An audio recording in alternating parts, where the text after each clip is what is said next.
శ్రీ గణేశాయ నమః. శ్రీ సరస్వత్యై నమః. శ్రీ గురుభ్యో నమః. అధ్యాయం 44. శ్రీ గురు చరిత్ర. సత్కథా శ్రవణానికి సద్గురు సేవా వృత్తాంతాలు శ్రేష్టతమములు. అట్టిది వినిన నామధారకుడు ధన్యోస్మి అంటాడు. తంతుకుడు శ్రీగురుడు ఆజ్ఞాపిస్తే వారి పాదుకలు ధరించి వారితో కలిసి యోగగమనంతో శ్రీశైలం చేరి దర్శిస్తాడు. త్వష్టను గురుపుత్రుడు కోరినది అట్టి స్థితి అనే పాదుకలు పొందమనే. శ్రీగురుడు, శ్రీశైల మల్లికార్జునుడు, కల్లేశ్వరుడు కూడా తామేనని దర్శనమిచ్చాడు. మహనీయుల సంచారం వల్లనే తీర్థాలకు క్షేత్రత్వం సిద్ధించిందని శ్రీగురుడు చెబుతాడు. కాని సద్గురువు తాను గురువునని చాటుకోడు. అందుకే శ్రీగురుడు తన నివాసం వలన గంధర్వపురము, సంగమము పవిత్రమైనాయని చెప్పక అచటి తీర్థాల దేవతల సాన్నిధ్యం వల్ల అవి పవిత్రమని చెబుతారు. ఆ దేవతలనే సేవించమని చెబుతారు. భక్తుడే అనుభవంతో సద్గురువు పరమేశ్వరుడేనని గుర్తించి ఆశ్రయించాలి. అందుకే శ్రీ రమణ మహర్షి తాను గురువునని, ఇతరులు శిష్యులని తలచేవాడు ఆ పేరుకే అర్హుడు కాడు అంటారు. నిజానికి దేవతల కంటే సద్గురువే శ్రేష్ఠుడు. కల్లేశ్వరుడు నరకేశ్వరిని, చండలేశ్వరుడు నందిశర్మను తమనుగాక శ్రీగురుని సేవించమని ఆదేశించారు. ఈ లీల షిరిడీ సాయిబాబా చరిత్రలో కూడా చూడవచ్చు. శ్రీకృష్ణుని విశ్వరూపంలోలాగా సకల దేవతలు విశ్వరూపుడైన సద్గురువుని యందు ఉంటారు. ముక్తికి సద్గురువు కృపే ముఖ్యం. విమర్శనుడనే రాజు మరి 7 జన్మల తర్వాత అగస్త్యుని అనుగ్రహంతో ముక్తుడనవుతాను అని చెబుతాడు. సద్గురువును మానవుడని శంకించడం పాపమే. ఇతర పాపాల వలె అది కూడా సద్గురు సేవ వలన క్షాళనమవుతుందని శ్రీగురుడు నందిశర్మకు చెబుతాడు.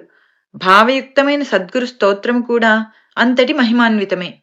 శ్రీగురుని అనుగ్రహం వలన విద్యావంతుడైన నందిశర్మ చేసిన గురుస్తుతి అతని కుష్ఠవ్యాధిని నివారించి అతడికి తత్వజ్ఞానము, భుక్తి ప్రసాదించింది. సద్గురు కథాశ్రవణము, రచనము, పఠనము కూడా ప్రధానమైన ముక్తి సాధనాలేనని నందిశర్మ, నరకేశ్వరుల వృత్తాంతాలు నిరూపిస్తాయి. అంతటి సద్గురు చరిత్రను పారాయణ చేస్తున్న మన భాగ్యమెంతటితో గుర్తించి పారాయణ చేయాలి. ఇట్టి దృఢమైన స్మృతి మనలో కలిగేందుకు మిగిలిన దత్తావతారులైన సద్గురువుల చరిత్రలు కూడా ఇంత శ్రద్ధగానూ పారాయణ చేస్తే అన్ని రూపాలలో అవతరించిన శ్రీ దత్తస్వామి పట్ల మన భక్తి దృఢమవుతుంది. ఈ విషయాలనే 44, 45, 46 అధ్యాయాలు వివరిస్తాయి. కథారంభం. నామధారకుడు నమస్కరించి, స్వామి, మీ గురుని లీలనింకొకటి వివరించండి అని కోరితే సిద్ధయోగి ఇలా చెప్పసాగారు. శ్రీగురుని సేవకులలో తంతుకుడనే సాలెవాడొకడుండేవాడు. అతడు నిత్యము ఇంటి పనులు చూచుకొని మఠానికి వచ్చి ముంగిలి ఊడ్చి నీళ్లు చల్లి ముగ్గులు పెట్టేవాడు. అటు తర్వాత అతడు శ్రీగురునికి దూరం నుండే సాష్టాంగ నమస్కారం చేసుకుని వెళుతూ ఉండేవాడు. ఒక సంవత్సరం శివరాత్రికని అతని బంధువులందరూ శ్రీశైలం వెళుతూ అతనిని కూడా రమ్మన్నారు. అతడు, ఓరి వెర్రివాళ్లలారా, శ్రీశైలం ఎక్కడో ఉన్నదనుకుని కాళ్ళీడ్చుకుంటూ అంత దూరం పోవడమెందుకు? శ్రీగురుని మఠానికి మించిన శ్రీశైలం వేరే ఎక్కడైనా ఉన్నదా? శ్రీగురుడు కాకుండా వేరొక మల్లికార్జునుడు ఉన్నాడా ఏమి? నేను ఆయనను, ఆయన మఠాన్ని విడిచి వేరెక్కడికి రాను అన్నాడు. అతనిని ఏమీ తెలియని మూర్ఖుడని పరిహసించి వాళ్లందరూ యాత్రకు వెళ్లిపోయారు. అతడు వాళ్లందర్నీ సాగనంపి గురుసేవ చేయడానికి మఠానికి చేరుకున్నాడు. స్వామి అతనిని పలకరించి, నాయనా, మీ వాళ్లందరూ శ్రీశైలం యాత్రకు పోతుంటే నీవొక్కడివే వెళ్లకుండా ఉండిపోయావేమి అని అడిగాడు. తంతుకుడు చేతులు కట్టుకొని, మహాత్మా, మా వాళ్లందరూ మూర్ఖత్వం వలన ఆ క్షేత్రంలో ఉన్న ఒక రాయిని చూడడానికి వెళ్లారు కాని మీ పాదాలలో లేని క్షేత్రమేమున్నది అని చెప్పి నమస్కరించి తన నిత్య సేవకు ఉపక్రమించాడు. తర్వాత శివరాత్రి వచ్చింది. తంతుకుడు ఆనాడు ఉపవాసం ఉండదలచి మధ్యాహ్నం సంగమానికి వెళ్లి స్నానం చేశాడు. తర్వాత అక్కడ అనుష్ఠానానికి వచ్చి ఉన్న శ్రీగురునికి నమస్కరించి ఒక పక్కగా ఆయన వద్ద కూర్చున్నాడు. కొద్దిసేపటికి స్వామికి అతనిపై దయ కలిగి, ఏమిరా, మీ ఇంట్లో అందరూ మల్లికార్జున స్వామి దర్శనానికి శ్రీశైలం వెళ్లడం వలన ఇంట్లో పాపం నీవొక్కడివే ఉన్నావు కాబోలు. నీవిది వరకు ఎప్పుడైనా శ్రీశైలం దర్శించావా లేదా అన్నారు. తంతుకుడు, స్వామి, ఏలిన వారి పాదాలు తప్ప నేనింకేమీ ఎరుగను. తీర్థయాత్రలన్నీ నాకు మీ పాదసేవలోనే ఉన్నాయి అని దృఢమైన విశ్వాసంతో బదులు చెప్పాడు. ఈరోజు అక్కడ బ్రహ్మాండమైన ఉత్సవం జరుగుతున్నది. నీవెప్పుడూ చూడలేదు కదా, నీవు కూడా వెళ్తే బాగుండేది అన్నారు శ్రీగురుడు. అతడు, స్వామి, దానిమీద నాకు అంత ప్రీతి లేదు. అయినా మీరు అంతగా చెబుతున్నారు గనక ఎప్పుడైనా మీరు చూపిస్తే చూడాలని ఉన్నది అన్నాడు. శ్రీగురుడు అతని మనోనిశ్చయానికి అబ్బురపడి అతనిని ప్రేమగా దగ్గరకు పిలిచి, నీవేమా నిజమైన భక్తుడవు కనుక నీకిప్పుడే శ్రీశైల దర్శనం లభిస్తుంది. నీవు ఈ మా పాదుకలు గట్టిగా పట్టుకొని కన్నులు మూసుకో అని ఆదేశించారు. అతడు చిత్తమని అలాగే చేశాడు. అప్పుడు శ్రీగురుడు అతనిని క్షణకాలంలో శ్రీశైలంలోని పాతాళగంగ ఒడ్డుకు చేర్చి అతనిని కళ్ళు తెరవమని చెప్పారు. అతడికి ఆ క్షణకాలం నిద్ర తూగినట్లయింది. అతడు కళ్ళు తెరిచి చుట్టూ చూచి మొదట భయపడ్డాడు. శ్రీగురుడు నవ్వుతూ, భయపడతావెందుకు? ఇదే శ్రీశైలం. నీవు వెంటనే క్షౌరము, స్నానము మొదలగునవి పూర్తి చేసుకుని శ్రీ మల్లికార్జున స్వామిని దర్శించుకొని రాపో అని హెచ్చరించారు. తంతుకుడు శ్రీగురునకు నమస్కరించి ఆయన చెప్పినవన్నీ పూర్తి చేసుకుని మల్లికార్జునుడి దర్శనానికి వెళుతూ ఉండగా దారిలో ఒకచోట అతని బంధువులు ఎదురయ్యారు. వాళ్ళు అతనిని చూచి ఆశ్చర్యపడి, ఏమయ్యా, నీకు ఆ స్వామి సేవ తప్ప మరే యాత్రలు అక్కర్లేదన్నవాడివి మళ్లీ మా వెనుకనే ఈ క్షేత్రానికి వచ్చావేమి అని ఎగతాళి చేశారు. వారితో తంతుకుడు, నేను నిజం చెబుతున్నాను. ఇంతకు కొద్ది ముందే సంగమంలో స్నానం చేశాను. కాని శ్రీగురుడు ఇంతలో నన్నిక్కడికి తీసుకొచ్చారు. అంతేకాని నాకేమీ తెలియదు అన్నాడు. కాని అతని మాటలు ఎవరూ నమ్మలేదు. వీడు మనకు కనిపించకుండా మన వెనుకనే వచ్చి ఉండాలి అనుకున్నారు. తంతుకుడు అదేమీ పట్టించుకోక గంధము, పువ్వులు, అక్షింతలు, బిల్వదళాలు తీసుకుని లింగార్చనకు వెళ్ళాడు. కాని అక్కడ అతనికి మల్లికార్జున లింగానికి బదులు ఆ స్థానంలో శ్రీగురుడు దర్శనమిచ్చారు. అతడి భక్తులు అర్పిస్తున్న పూజలన్నీ ఆయనకే చెందుతున్నట్లు అతనికి దర్శనమైంది. అతడు మొదట ఒక క్షణకాలం ఆశ్చర్యచకితుడయ్యాడు. కాని మరలా అంతలో తెలివి తెచ్చుకొని శ్రీగురుడు సాక్షాత్తు శంకరుడే కదా అని సమాధానపడ్డాడు. తర్వాత మల్లికార్జునునికి పూజ చేసుకుని పొంగి పొర్లుతున్న సంతోషంతో పాతాళగంగ వద్దకు చేరాడు. శ్రీగురుడు అక్కడ యథాపూర్వమే కనిపించి, నీవింకా కొంతసేపు ఇక్కడ ఉండి మీ వాళ్లతో కలిసి వస్తావా లేక మాతో కలిసి వస్తావా అని అడిగారు. తంతుకుడు, మహాత్మా, నేడొక గొప్ప విచిత్రం చూచి వచ్చాను. లింగార్చనకని దేవాలయానికి వెళ్ళినప్పుడు నాకక్కడి శివలింగంలో మీరే ఉండి అందరూ చేసే పూజలన్నీ అందుకున్నట్లు దర్శనమైంది. తల క్రింద కొండను ఉంచుకొని గులకరాళ్ల కోసం చుట్టూ గాలించేవారిలా దగ్గరనున్న మిమ్మల్ని విడిచి వీళ్లంతా ఇంత దూరం ఎందుకు వస్తున్నారో నాకు తెలియడం లేదు. మీరు మానవాకృతిలో అవతరించిన పరమేశ్వర్లు అయినప్పటికీ నివురుగప్పిన నిప్పులా మీ మహిమ అందరకు గోచరించడం లేదు. అది తెలిసాక మిమ్మల్ని విడిచి నేనిక చేసేది ఏమున్నది? మీ పాదాల వద్ద పడియున్న నన్ను ఇక్కడకు ఎందుకు తీసుకువచ్చారో నాకు అర్థం కావడం లేదు అన్నారు. స్వామి, నాయనా, అలా కాదు. విశ్వమంతటా వ్యాపించి పరమేశ్వరుడు ఒక్కడే ఉన్నప్పటికీ ఆయన సన్నిధిని అనుభవించడానికి స్థానమహిమ భక్తులకు ఎంతో ఉపకరిస్తుంది అన్నారు. అప్పుడు ఆ భక్తుడు దానిని వివరించమని కోరగా శ్రీగురుడు ఇలా చెప్పారు. నాయన, మహాశివరాత్రి నాడు ఈ క్షేత్రంలో ఎంతో మహిమ ఉంటుంది. పూర్వం కిరాత దేశంలో పరాక్రమశాలి, బుద్ధిమంతుడు అయిన విమర్శనుడనే రాజు పరిపాలిస్తుండేవాడు. అతడు ఈశ్వర భక్తుడే కాని యుక్తాయుక్త విచక్షణ లేకుండా ఇంద్రియ సుఖాలు అనుభవిస్తూ పరస్త్రీలంపటుడుగా ఉండేవాడు. కాని మరొక వంక నిత్యము శ్రద్ధగా లింగార్చన చేసి నృత్య గీతాలతో విధిగా శివుని సేవించేవాడు. అతని భార్య కుముద్వతి మహాగుణవంతురాలు. ఆమె ఒక రోజున అతనితో, ప్రాణనాథ, మీకు కోపం రాదంటే ఒక మాట అడుగుతాను, చెప్పండి. ఆహార విహారాదులలో ఎట్టి నియమము పాటించని మీకు ఇంత నిశ్చలమైన ఈశ్వర భక్తి ఎలా సాధ్యమైంది అని అడిగింది. రాజు నవ్వి ఇలా చెప్పాడు. ప్రేయసి, నా పూర్వజన్మ వృత్తాంతం చెబితే కాని నీకీ సందేహం తీరదు. వెనుకటి జన్మలో నేనొక గొల్లవాని వాకిట్లో కుక్కగా జీవించాను. అప్పుడొక మాఘమాసంలో మహాశివరాత్రి నాడు ఊళ్ళోని జనమంతా దైవ దర్శనానికి అచ్చటి శివాలయానికి వెళ్లారు. ఆనాడు అందరూ ఉపవసించాలి గనక నా యజమాని కూడా అన్నం వండుకోలేదు. నాకు పెట్టనూ లేదు. అందువలన అందరితో పాటు నేను కూడా ఉపవాసం ఉండవలసి వచ్చింది. ఆనాడు ప్రదోష సమయంలో ఆ ఇంటి వారందరూ శివాలయానికి వెళుతుంటే నేను కూడా తోక ఆడించుకుంటూ దారిలో పులిస్తరాకుల కోసం వెతుక్కుంటూ వారి వెంటనే వెళ్లాను. గ్రామస్తులందరూ తలొక దివిటీ చేతపట్టుకుని శివనామ సంకీర్తనం చేస్తూ ఆలయానికి ప్రదక్షిణ చేస్తున్నారు.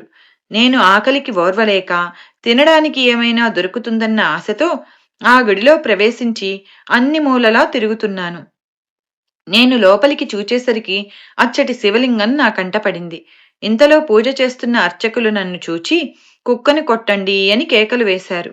నేను పారిపోవాలని చూచాను కాని సింహద్వారం దగ్గర సందు లేకుండా జనం మోగడంతో నాకు దారి చిక్కలేదు. కొందరు కర్రలు చేత పట్టుకుని తరుముతుంటే నేను వారి బారి నుండి తప్పించుకోవాలని 3 సార్లు ఆలయం చుట్టూ పరిగెత్తాను. చివరికి అచ్చటి జనం నన్ను బలంగా బాదడంతో నేను ద్వారం వద్ద పడిపోయి ప్రాణం విడిచాను. ఈ రీతిన నేను తెలియకనే ఉపవాసముండి శివపూజ దర్శించి ప్రదక్షిణలు చేసిన పుణ్యం ఆర్జించాను. ఆలయద్వారం వద్ద నిలిచిన వారి చేతిలోని దివిటీలను దర్శించి శివుని సన్నిధిలో ప్రాణం విడిచాను. అందువలననే నాకిప్పుడు ఇంత మాత్రమైన జ్ఞానము రాజ్యము లభించాయి. అయినప్పటికీ నాటి కుక్క బుద్ధి మాత్రం నన్నింకా వదలలేదు. అందుకే నేను ఇప్పటికీ నా నడవడి తప్పు అని తెలిసినా మార్చుకోలేకున్నాను. కుముద్వతి ఆ వృత్తాంతం విని ఆశ్చర్యపడి అతని పాదాలకు నమస్కరించి, ప్రాణనాథ, శివానుగ్రహం వలన మీరు సర్వజ్ఞులయ్యారు. దయతో నా వెనుకటి జన్మల గురించి తెల్పండి అని వేడుకున్నది. విమర్శనుడు నవ్వి, ప్రేయసి, పూర్వం శ్రీశైలంలో నీవొక పావురంగా ఉన్నావు. నీవొక రోజు అడవిలో మాంసం ముక్కను ముక్కున కరుచుకొని పోతుండగా ఒక డేగ దానిని లాక్కోదలచి నిన్ను తరిమింది. నీవు ప్రాణభీతితో మల్లికార్జునుని ఆలయ గోపురం చుట్టూ ఎగిరావు. ఆలయానికి ప్రదక్షిణ చేసి ఆ క్షేత్రంలో మరణించడం వల్ల నీవీనాడు రాణిగా జన్మించావు అని చెప్పాడు. నాటి నుండి ఆమె మరింత భక్తితో శివుని పూజించగలనని చెప్పి, నాథ, ముందు జన్మలలో మనకేమి జరుగునున్నదో కూడా సెలవీయండి అని కోరింది. అప్పుడు రాజు ఇలా చెప్పాడు, సఖి, నేను సింధు దేశంలో రాజకుమారుడిగా జన్మిస్తాను. నీవు సంజయ దేశ రాజకుమార్తెగా జన్మించి నా భార్యవవుతావు. ఆ పై జన్మలో నేను సౌరాష్ట్ర దేశానికి రాజునవుతాను. నీవు కళింగ రాజకుమార్తెవై నా రాణివవుతావు. అటు పై జన్మలో నేను గాంధార దేశానికి రాజునవుతాను. నీవు మగధ దేశ రాజపుత్రికగా జన్మించి నన్ను వివాహం చేసుకుంటావు. ఆ తర్వాత జన్మలో నేను అవంతి రాజకుమారుడిగా జన్మించినప్పుడు నీవు దశార్ణ దేశంలో రాజకుమార్తెగా జన్మించి నా పట్టమహిషివవుతావు.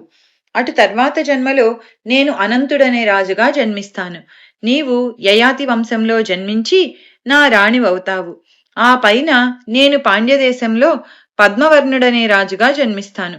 అప్పుడు నీవు విదర్భ దేశంలో సుమతి అనే రాజకుమార్తెగా స్వయంవరంలో నన్ను వివాహమాడతావు. అప్పుడు నేను సర్వశాస్త్రాలు నేర్చి దేవతలను బ్రాహ్మణులను పూజిస్తూ దానధర్మాలు చేసి చివరకు వృద్ధాప్యంలో అగస్త్య మహర్షి వలన సన్యాసాశ్రమం తీసుకుని మరణించాక నీతో కలిసి జన్మరాహిత్యం పొందుతాను. ఇంతటికీ కారణం శ్రీశైల మల్లికార్జునుని అనుగ్రహమే. కనుక మనం శ్రీశైలం దర్శించి వద్దాము అని చెప్పి కుముద్వతితో కలిసి యాత్ర చేసి వచ్చాడు. కనుక తంతుక, తెలియక ఈ క్షేత్రంలో చేసిన ప్రదక్షిణం వలన ఒక పావురానికి రాణి పదవి, తర్వాత మోక్షము కలిగాయి. నీకిప్పుడు ఈ సంగతి తెలిసింది కనుక నేటి నుండి నీవు నిరంతరము ఈశ్వరుణ్ణి ఆరాధించు. గంధర్వ నగరంలో ఈ మల్లికార్జునునితో సమానమైన మహిమగల కల్లేశ్వరుడున్నాడు. నీవు నిత్యము ఆయన్ను ఆరాధించు అని చెప్పారు. తంతుకుడు, స్వామి, మీరెందుకిలా చెబుతున్నారో నాకు తెలియడం లేదు. మల్లికార్జునుని స్థానంలో నాకు దర్శనమిచ్చింది మీరే కదా. సర్వవ్యాపకులు, పరంజ్యోతి స్వరూపులు అయిన మీ పాదాలను ఆశ్రయించిన నన్ను వేరుగా శివార్చన చేయమంటారేమిటి? మీరుగాక వేరొక దైవమున్నాడా ఏమి? అని గురుపాదాలకు నమస్కరించాడు. శ్రీగురుడు అతనితో పాదుకలు విడవకుండా పట్టుకొమ్మని చెప్పి రెప్పపాటులో గంధర్వపురం వద్ద సంగమానికి అతనిని తమతో కూడా చేర్చారు. వీరిద్దరూ శ్రీశైలంలో ఉన్న సమయంలో పురవాసులెందరో శ్రీ నృసింహ సరస్వతి స్వామి వారి దర్శనం కోసం మఠానికి సంగమానికి వచ్చి పవిత్రమైన మహాశివరాత్రి నాడు వారి దర్శనం ఎక్కడా లభించక నిరాశతో తిరిగిపోయారు. తర్వాత ఆ సంగతి వినగానే శ్రీగురుడు వారందర్నీ పిలుచుకురమ్మని తంతుకుణ్ణి గ్రామానికి పంపారు. అందరూ అతనిని చూచి ఆశ్చర్యంతో నీవు మహాశివరాత్రి నాడు తలగొరిగించుకున్నావేమి అని ఎగతాళి చేశారు. అతడు జరిగినదంతా పూసగుచ్చినట్లు చెప్పి అందుకు తార్కాణంగా శ్రీశైలం నుండి తాను తెచ్చిన ప్రసాదము, పువ్వులు చూపాడు. వాళ్ళు అది నమ్మలేక ఈ రోజు మధ్యాహ్నం కూడా నిన్ను మీ ఇంటి దగ్గర చూచాము. నీవు చెప్పేది నిజం కాదు. ఈ పువ్వులు ఇంకెక్కడి నుంచో తెచ్చావులేపో అన్నారు. అప్పుడతడు తనను రెప్పపాటులో శ్రీగురుడు శ్రీశైలం తీసుకువెళ్లి వచ్చిన సంగతి చెప్పి ఇప్పుడు స్వామి సంగమ తీరంలో ఉన్నారు, మిమ్మల్ని పిలుచుకురమ్మన్నారు, కావాలంటే వారిని అడగండి అని చెప్పాడు. శ్రీగురిని మహాత్మ్యం ఎరిగిన ఆ భక్తులు నమ్మారు. వెంటనే అందరూ శ్రీగురిని దర్శించి ఆ రూపంలో తమకు కూడా మల్లికార్జునుడే దర్శనమిచ్చాడని స్తుతించారు. తర్వాత 15 రోజులకు శ్రీశైల యాత్రకు వెళ్లిన పురవాసులు తిరిగి వచ్చి ఆ క్షేత్రంలో తాము తంతుకుణ్ణి చూచామని చెప్పారు. అంతవరకు అతని మాటలు నమ్మని వారు కూడా తంతుకుడు చెప్పినది వాస్తవమని తెలుసుకున్నారు. తంతుకుడు యావజ్జీవితము స్వామిని సేవించి చివరకు ముక్తి పొందాడు. శ్రీగురిని మాహాత్మ్యం ఎంతని చెప్పగలము? శ్రీ దత్తాయ గురవే నమః. శ్రీ శ్రీపాదశ్రీ వల్లభాయ నమః. శ్రీ నృసింహ సరస్వత్యై నమః. శ్రీ గురు చరిత్ర అధ్యాయం 44 సంపూర్ణం. శ్రీ గణేశాయ నమః. శ్రీ సరస్వత్యై నమః. శ్రీ గురుభ్యో నమః. అధ్యాయం 47 శ్రీ గురు చరిత్ర. తనివి తీరని సద్గురు కథారసాపానాసక్తి శ్రీ దత్తానుగ్రహానికి చిహ్నమని సిద్ధుడు మరలా ఈ 47, 48, 49 అధ్యాయాలలో కూడా హెచ్చరిస్తున్నాడు. సిద్ధుడు పూర్ణమైన నిష్ఠా ఓరిమిలతో సద్గురువును సేవించి జీవన్ముక్తుడయ్యాడు కనుక ఆయన వాక్కు ప్రమాణమేనని గుర్తుంచుకొని ఈ గ్రంథ పారాయణ చేయాలి. ఒకే పరమాత్మ విశ్వమంతా అయి కూడా త్రిమూర్తుల రూపాలలో వారి లోకాలలో ఉన్నాడని సిద్ధుడు చెబుతాడు. అంటే శ్రీ దత్తావతార కార్యమైన బ్రహ్మ శైవ వైష్ణవ సామరస్యాన్నే సిద్ధుడు నొక్కి చెబుతున్నాడు. ఆ రూపాలలో ఆయా లోకాలలో ఆవిర్భవించిన పరమాత్మే భక్తులను ఉద్ధరించడానికి భూమి మీద సంచరిస్తున్నాడని చెప్పి సద్గురువులో త్రిమూర్తుల ఐక్యమున్నదని గుర్తు చేస్తున్నాడు. భగవంతుడు ప్రతి యుగంలోనూ అలా అవతరిస్తాడని చెప్పడం వలన ముందటి అధ్యాయాలలో చెప్పినట్లు సద్గురు సేవకులను సమీపించవద్దని భగవంతుడు కలిపురుషునికి చెప్పినందువలన మనము అట్టి సద్గురువుని సేవిస్తే ఈ కలిమలానికి వెరవనవసరం లేదని సిద్ధుడు హెచ్చరిస్తున్నాడు. శ్రీగురుడు ఒకే సమయంలో 8 గ్రామాలలోని భక్తుల ఇండ్లకు వెళ్ళాడు. ఇట్టి లీలలెన్నో షిరిడీ సాయినాథుని చరిత్రలో చూడవచ్చు. శ్రీగురుడు తనను భక్తితో సేవిస్తున్న కృషీవలునికి లక్ష్మి, భక్తి కూడా స్థిరంగా ఉండేలా వరమిచ్చాడు. లక్ష్మి చంచలమని లోక ప్రసిద్ధి. మోక్షకారకులైన కళ్యాణ గుణాలే అసలైన లక్ష్మి అని మహర్షి వాక్యం. అంటే లౌకిక సుఖాలే కోరే అగ్నులకు కూడా సద్గురుడు అతడు కోరిన అభీష్టానికి తోడు మోక్షార్హతను కూడా ప్రసాదిస్తాడన్నమాట. అదే ఒక వంక దేవతలకు, సామాన్య సిద్ధపురుషులకు, మరో వంక శ్రీ దత్తావతారులైన సద్గురువులకు గల భేదం. గురువనే క్షేత్రం సారవంతమైన కొద్దీ ఒకే భక్తి బీజం అధికంగా ఫలిస్తుంది. శ్రీగురుడు గంధర్వపురంలోనూ అమరపురంలోనూ నివసించడానికి అక్కడెన్నో తీర్థాలు, దేవతలు ఉండడమే కారణమని చెబుతాడు. కాని తాను కారణం అనడు. కాని తీర్థాలన్నీ మహనీయుల తపోప్రభావం వలన ఏర్పడుతాయని ముందు చెప్పాడు. పూర్వమొక జీవన్ముక్తుడైన శివభక్తుని సంచారం చేత ఆ క్షేత్రం పావనమైందని స్వామి చెబుతాడు. మహాత్ముల సన్నిధిలో సర్వతీర్థక్షేత్రాలుంటాయని, దేవతలుంటారని గురుగీత చెబుతుంది. వాటిని అగ్నులు గుర్తించలేరు. ఆ జీవన్ముక్తుడు విశ్వేశ్వరుని ప్రార్థించి ఆ తీర్థాలను వారికి చూపాడు. సామాన్యులు సద్గురు మహిమని గుర్తించి సేవించలేరు కనుక వారికి తగిన ఆలంబనం వారికి చూపాలి కదా. వాటి వలన పవిత్రులయ్యాక వారికే సత్యం గోచరమవుతుంది. ఆ జీవన్ముక్తుడు దైవం తనకు అన్యమైనట్లు ప్రార్థించడం శ్రీగురుడు షిరిడీ సాయిబాబా వలె సాధులోకానికి మార్గదర్శకం మాత్రమే. శ్రీగురుడు రత్నాదేవి జన్మాంతంలో అనుభవించవలసిన దుష్కర్మ ఫలాన్ని పోగొట్టాడు. సద్గురువు కర్మను కూడా నశింపజేయగలరని, కాని అందుకు భక్తులకెంతో భక్తి శ్రద్ధలుండాలని మనం తెలుసుకోవాలి. కథారంభం. నామధారకుడు కోరిన ప్రకారం అటుపై కథ సిద్ధయోగి ఇంకా ఇలా చెప్పసాగాడు. నీవెంతో అదృష్టవంతుడివి కనుకనే ఈ కథ పట్ల ఇంత శ్రద్ధాసక్తులు కలిగాయి. ఈ కథ వినడం వలన పతితులు కూడా పావనులవుతారు. ఒకప్పుడు దీపావళి పండుగకు ముందు 7 సన్నిహిత భక్తులు స్వామిని దీపావళికి ముందు వచ్చే ధనత్రయోదశి పర్వదినాన తమ తమ ఇండ్లకు భిక్షకు ఆహ్వానించాలని గంధర్వపురం వచ్చారు. ఆ 7 చుట్టుపక్కలున్న 7 గ్రామాలకు పెద్దలు. వారి ప్రార్థన విని స్వామి ఒకే సమయంలో మీరందరూ ఆహ్వానిస్తే మేము అదే రోజు అందరి ఇళ్లకు రావడం ఎలా సాధ్యం? అలా అని మీలో ఎవరి కోరికను మేము కాదనలేము. కనుక మీలో మీరు సంప్రదించుకొని ఒక నిశ్చయానికి వచ్చి ఎవరింటికి రమ్మంటే అక్కడికి రాగలము అన్నారు. అప్పుడు ఆ 7 స్వామి తమ ఇంటికి రావాలంటే తమ ఇంటికి రావాలని వాదించుకోసాగారు. వారు ఎంతకు ఒక నిశ్చయానికి రాలేకపోయేసరికి స్వామి నవ్వుతూ, మీరు వాదించుకోవడం ఎందుకు? మీ అందరికీ మాపై విశ్వాసమున్నది కనుక ఆ విషయం మా ఇష్టానికే విడిచిపెట్టండి. ఆ రోజు మాకు తోచిన చోటికి మేమే వస్తాము అన్నారు. అప్పుడు ఆ భక్తులు నమస్కరించి, స్వామి మా శక్తి సామర్థ్యాలు స్థితిగతులు ఎంచక మా అందరినీ సమానంగా మన్నించండి అన్నారు. కాని స్వామి వారిలో ఎవరింటికి రాకపోతే వారు నదిలో దూకి ప్రాణాలు విడుస్తామని శపథం చేశారు. వారిలో పేదవారు, అయ్యా మేము పేదవాళ్లమని మమ్ము ఉపేక్షించవద్దు. అలనాడు శ్రీకృష్ణుణ్ణి రారాజైన దుర్యోధనుడు ఆహ్వానించినా అతని పదవిని ఎంచక తమనే నమ్ముకున్న నిరుపేద అయిన విదురుని ఇంటికే ఆ భగవంతుడు అతిథిగా వెళ్ళాడు కదా. అలానే మీరు కూడా మా ప్రార్థనను త్రోసిపుచ్చవద్దు అని ఎవరికి వారే వేడుకున్నారు.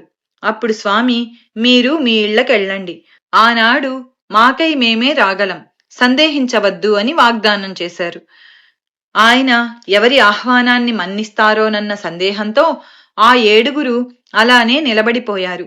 అప్పుడాయన ఒక్కొక్కరిని పక్కకు పిలిచి, మేము మీ గ్రామానికే వస్తాము, కాని ఈ మాట ఇంకెవరితో చెప్పవద్దు అని రహస్యంగా చెప్పారు. అప్పుడు వాళ్ళు ఎవరికి వారే స్వామి తమ ఇంటికే రాగలరని తలచి ఇతరులకు ఏమీ చెప్పకుండా స్వామి వద్ద సెలవు తీసుకుని వెళ్లిపోయారు. కాని స్వామి ఆ పండుగ నాడు ఏ ఊరో వెళతారని అచటి వారందరికీ తెలిసిపోయింది. గంధర్వపురవాసులు వెంటనే వారి వద్దకు వచ్చి ఆ పర్వదినాన తమను విడిచి ఎక్కడికి వెళ్లవద్దని బ్రతిమాలుకున్నారు. వారితో స్వామి, మేమానాడు ఇక్కడనే ఉంటాము, ఎక్కడకు వెళ్ళము అని మాట ఇచ్చి అందర్నీ ఊరడించారు. చివరకు ధనత్రయోదశి రానే వచ్చింది. ఆ రోజుకు ఆ 7 గ్రామాల పెద్దలు శ్రీగురుడు తప్పక తమ ఇంటికే రాగలరని తలచి ఎవరికి వారు ఎంతో వైభవంగా ఏర్పాట్లు చేసుకున్నారు. ఆయా గ్రామస్తులు కూడా స్వామికి ఘనస్వాగతము, పూజలకు సిద్ధమయ్యారు. కాని గంధర్వపురంలోని శ్రీగురుడు ఆ గ్రామం విడిచి ఎక్కడకు వెళ్ళక మఠంలోనే ఉండిపోయారు. ఆనాటి సాయంత్రం మంగళ స్నానం చేసే సమయంలో శ్రీగురుడు 7 రూపాలలో ఆ 7 గ్రామాలకు వెళ్లారు. అయినప్పటికీ 8వ రూపంలో గంధర్వపురంలోని తమ మఠంలోనే ఉండి అచ్చటి వారి పూజలు అందుకున్నారు. కొద్ది రోజులు ఆయన ఒక గ్రామానికి వెళ్లిన సంగతి మరొక గ్రామానికి పొక్కకుండా ఉండిపోయింది. అయినప్పటికీ ఆ కార్తీక మాసంలో త్రిపురోత్సవానికి స్వామికి కార్తీక పూర్ణిమ దీపతోరణాలు సమర్పించుకోవడానికి అన్ని గ్రామాల నుండి భక్తులు గంధర్వ నగరం చేరుకున్నారు. వాళ్లందరూ అంతకు 15 రోజుల ముందు తమ తమ గ్రామాలలో జరిగిన ధనత్రయోదశి ఉత్సవం విశేషాలు చెప్పుకుంటుండగా ఒకరి మాటలు ఒకరికి నమ్మలేనివిగా తోచాయి. ఎవరికి వారు శ్రీగురుడు తమ ఇంటనే భిక్ష చేశారని చెప్పుకుంటూ ఒకరి మాటను ఒకరు ఖండించుకుంటున్నారు. ఎవరికి వారే ఆనాడు స్వామికి తాము సమర్పించుకున్న శాలువలు, కాన్కలు నిదర్శనంగా చూపి తమ మాటలు నిజమని నిరూపించుకోగలమంటున్నారు. అదంతా వింటున్న గంధర్వపురవాసులు నవ్వి, మీ అందరికీ పిచ్చి పట్టిందా ఏమి? ధనత్రయోదశి నాడు స్వామి ఎక్కడకు వెళ్లలేదు. స్వామిని మేమే కదా ఇక్కడ ప్రత్యక్షంగా పూజించుకున్నాము అని మందలించారు. అప్పుడు స్వామి, మీరు వాదులాడుకోవద్దు. మీలో ఎవరూ అబద్ధం చెప్పడం లేదు. మేము అంతటా ఉన్నాము కదా అన్నారు. స్వామి ఆనాడు అన్ని రూపాలు ధరించి అందరి పూజలు అందుకున్నారన్న రహస్యం బయటపడింది. అందరూ ఆశ్చర్యచకితులై అటువంటి లీల తామెన్నడూ కనీ విని ఎరుగమని చెప్పి స్వామిని స్తుతించుకున్నారు. ఎంతటి కవులకు వర్ణించ సాధ్యం కాని ఆ లీల త్రిమూర్తి రూపమైన అవతార పురుషునికి మాత్రమే సాధ్యమని కీర్తించుకున్నారు. కనుక నామధారక, శ్రీగురు స్మరణకు మించిన జ్ఞానమేమున్నది? శ్రీగురుడే త్రిమూర్తి స్వరూపము. ఆయనను మించిన దైవమే లేడు. ఈ సంసార సాగరాన్ని దాటడానికి శ్రీగురు పాదసేవకు మించిన నావయే లేదు. గురు కథామృతాన్ని మించిన అమృతమే లేదయ్యా అన్నారు సిద్ధయోగి. శ్రీ దత్తాయ గురవే నమః. శ్రీ శ్రీపాదశ్రీ వల్లభాయ నమః. శ్రీ నృసింహ సరస్వత్యై నమః. శ్రీ గురు చరిత్ర అధ్యాయం 47 సంపూర్ణం. శ్రీ గణేశాయ నమః. శ్రీ సరస్వత్యై నమః. శ్రీ గురుభ్యో నమః.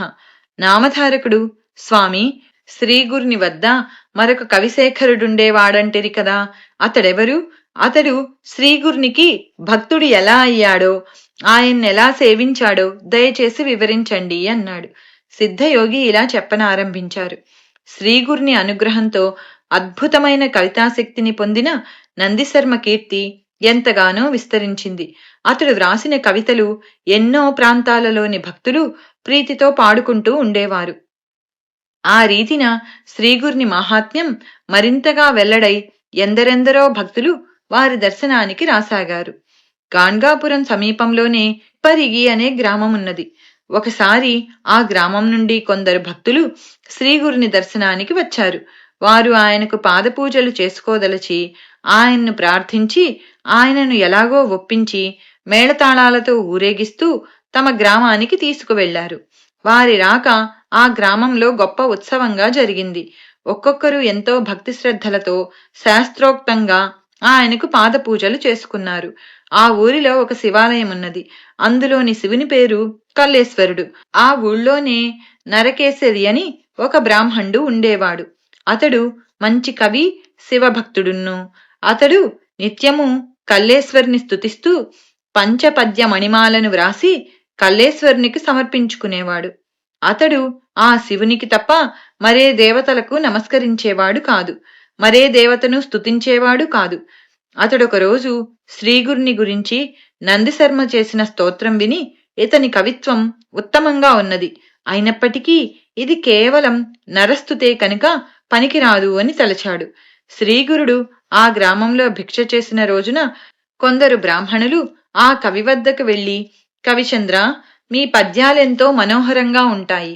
శ్రీ నృసింహ సరస్వతి యతివరేణ్యులకు కవిత్వమంటే ఎంతో ప్రీతి.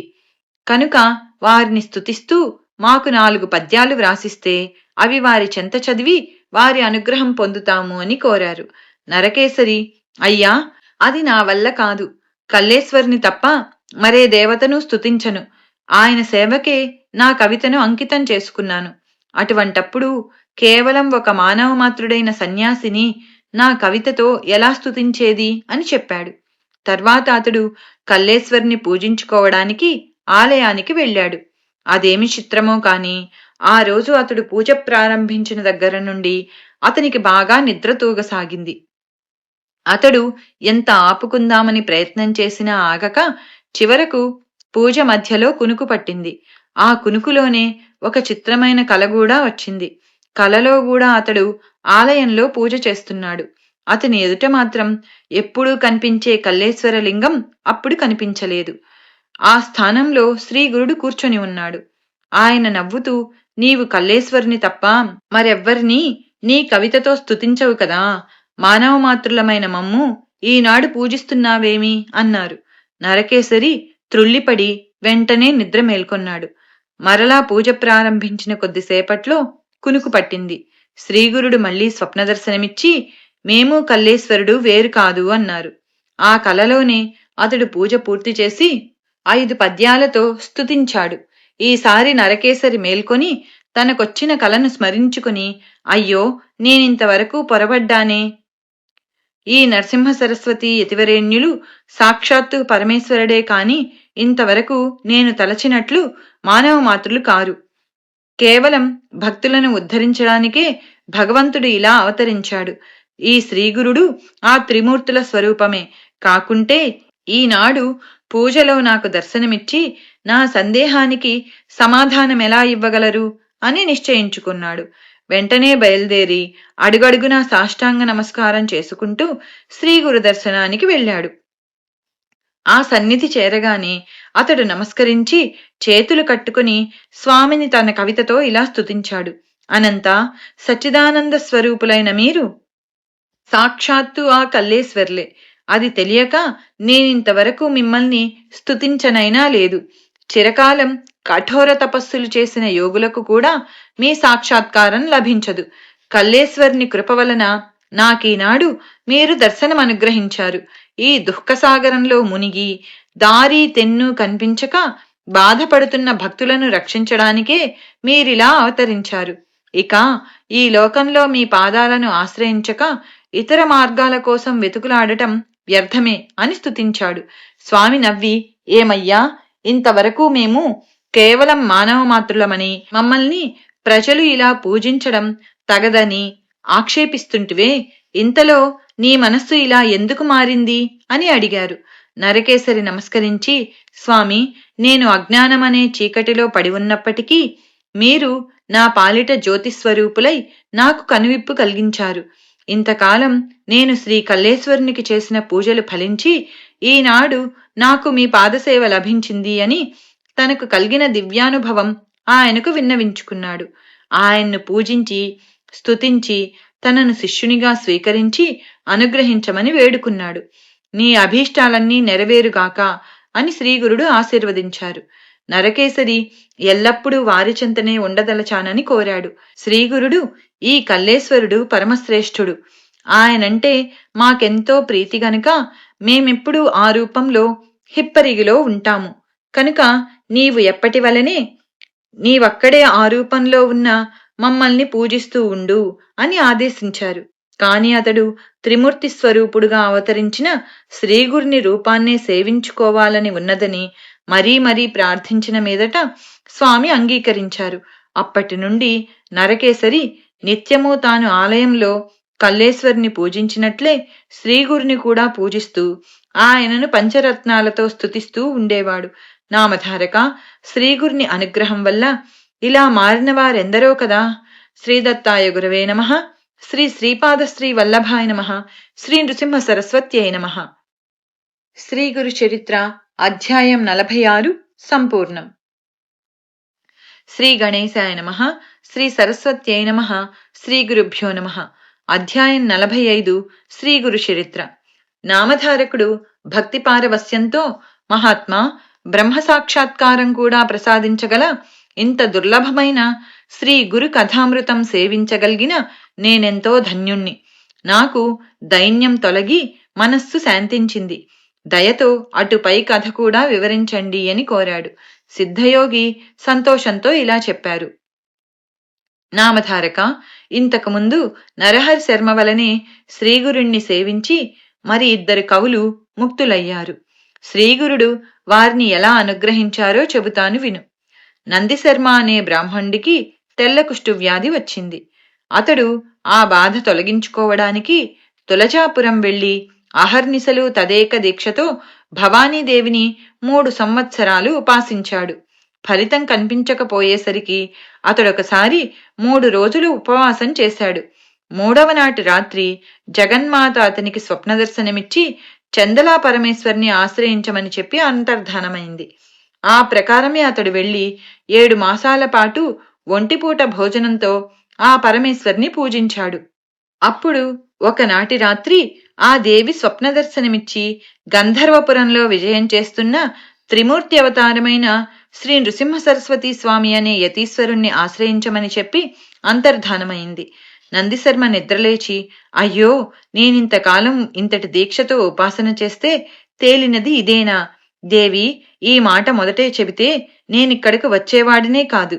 3 సంవత్సరాలు తులజా భవానిని, 7 నెలలు నిన్ను సేవిస్తే నీవు చివరకు నన్నొక మానవ మాతృని ఆశ్రయించమంటావే? నీ దేవత్వం ఏమైంది? ఇలా చెప్పడానికి పరాశక్తివైన నీకు సిగ్గు వేయడం లేదా? 7 నెలలు తపస్సు చేసి నేను తెలుసుకున్నది నీకు శక్తి లేదనేనా? నీ వల్ల కాదని మొదటే చెబితే నాకింత కష్టమైనా తప్పేది కదా అని వాపోయాడు. చివరకు ఈ కఠిన తపస్సు వలన బలహీనుడునైన నేను ఇంకెక్కడికి పోగలను? నేను ఎక్కడికి వెళ్ళను. ఇక్కడే మరికొంతకాలం పునశ్చరణ చేస్తాను.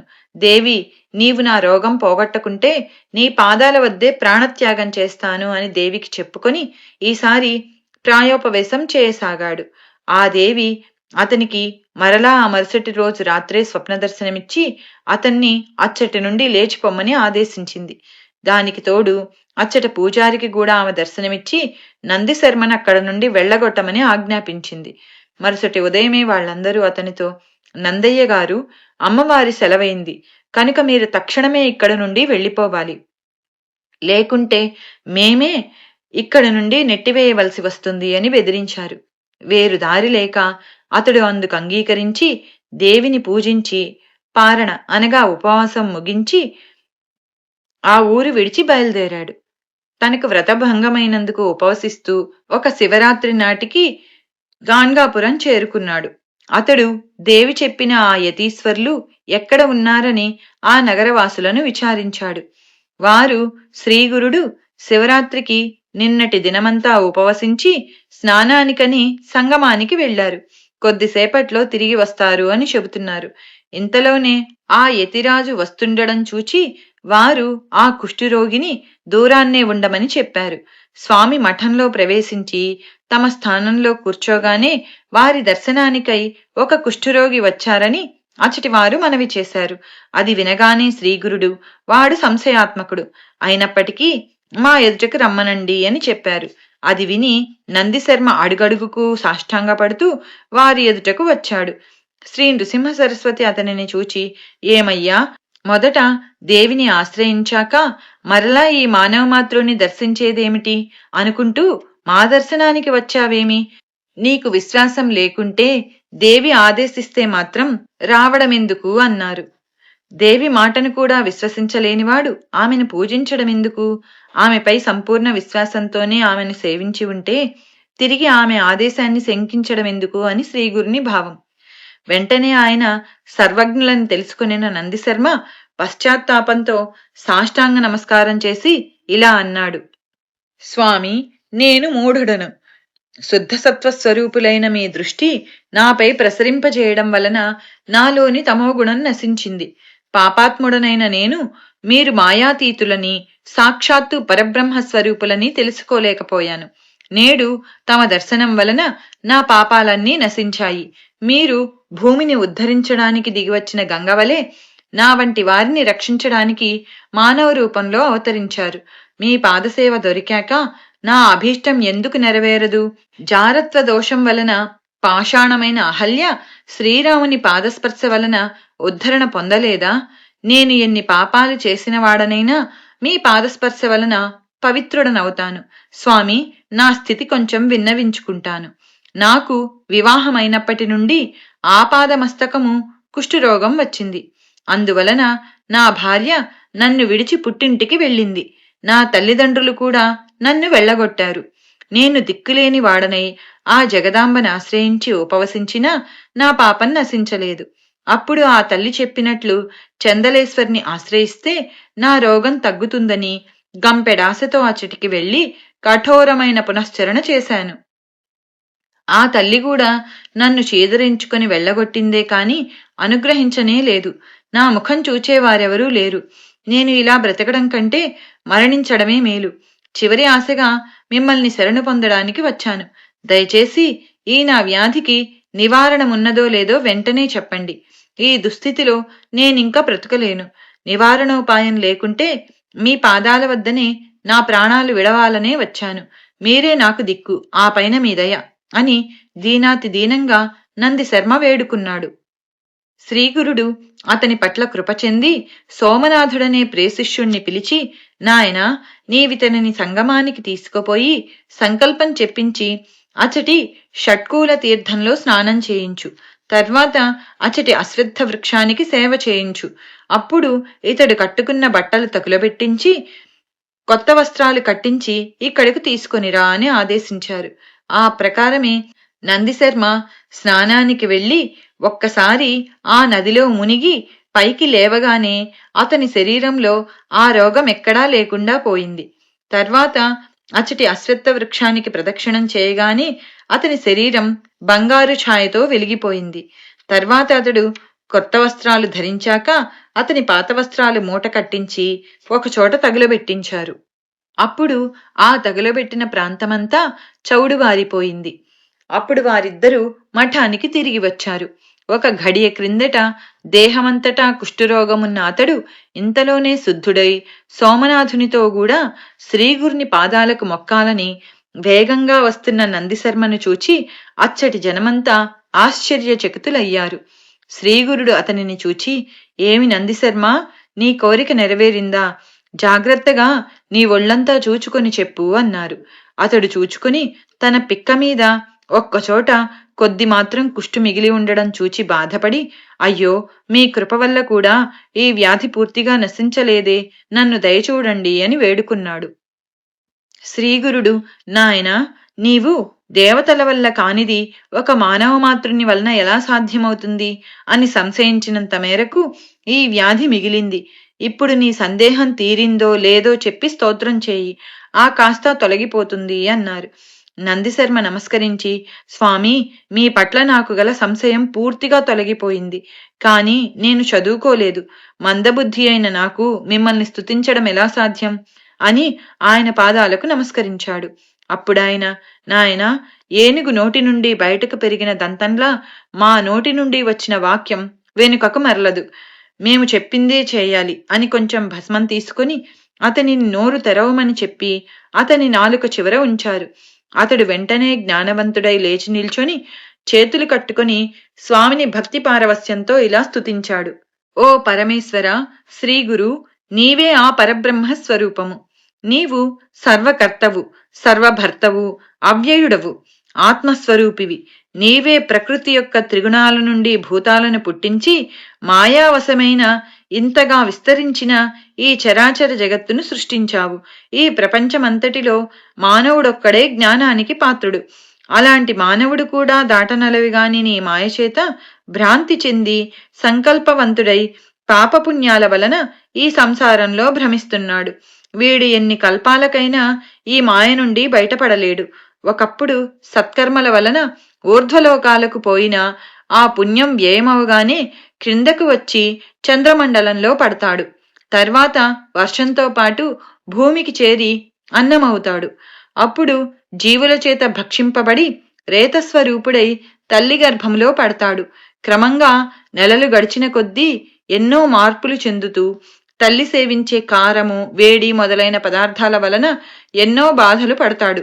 అయినా జ్ఞానం లోపించడం చేత పరమాత్మ అయిన మిమ్మల్ని స్మరించనే లేడు. ఆ గర్భచర నుండి తప్పించుకొని బయటపడ్డాక కూడా తన బాధలు, భయాలు ఎవరికీ చెప్పుకోలేక ఎన్నో బాధలు పడతాడు గాని మీ గురించిన జ్ఞానమే ఉండదు. బాల్యమంతా ఆటలతో గడిచిపోతుంది. యవ్వనంలో మదించి ఎన్నో పాపాలు చేస్తాడు. అప్పుడు కామవశుడై కాలమంతా గడిపేస్తాడు. వృద్ధాప్యంలో బలం క్షీణించడం వలన వ్యాధులు, సాంసారికమైన చింతలు అతనిని తలమునకలు చేస్తాయి. వాటి వలన అంతిమ క్షణంలో కూడా మిమ్మల్ని హృదయపూర్వకంగా స్మరించనైనా లేడు. నేను కూడా ఇలానే మాయలోబడి ఎంతో కాలం మిమ్మల్ని స్మరించలేకపోయాను. ఇటువంటి ఘోరమైన సంసారంలో చిక్కిన నాకు ఇప్పుడు మీ దర్శనం లభించింది. మీరు నరరూపం ధరించి ఈ విశ్వాన్ని తరింపజేయడానికి అవతరించిన విశ్వపాలకులు. అజ్ఞానాంధులైన పామరులు మిమ్మల్ని గుర్తించనైనా లేరు. స్వామి, నన్నీ సంసార సాగరం నుండి తరింపచేయి అని స్తుతించాడు.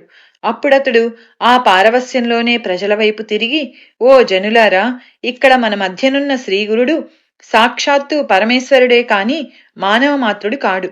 వీరి దర్శనం వలన నా పాపాలన్నీ దావానలం వలన ఎండుటాకుల భస్మమైనట్లు నశించిపోయాయి. వీరి పాదస్పర్శ వలన బ్రహ్మచే వ్రాయబడిన నొసటి వ్రాత కూడా మారిపోగలదు.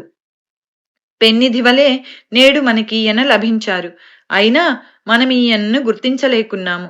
ఆత్మశ్రేయస్సు కోరుకున్న వారందరూ ఈయనను భజించి ధన్యులు కండి. ఈయన మహాత్మ్యాన్ని నేనెంతని వర్ణించను? వాక్కుకు మనస్సుకు అతీతమైన ఈయన మహిమను వర్ణించబోయి వేదమే మోగబోయింది అని ఇక నోట మాటరాక ఆనంద భాష్పాలు కారుస్తూ నిల్చుండిపోయాడు. అతడు చేసిన స్తోత్రానికి సంతోషించిన శ్రీగురుడు అచటి వారితో, ఈ బ్రాహ్మణునికి కవీశ్వరుడు అని బిరుదిస్తున్నాము. నేటి నుండి అందరూ ఇతనిని కవీశ్వరుడనే పిలవండి అని చెప్పారు.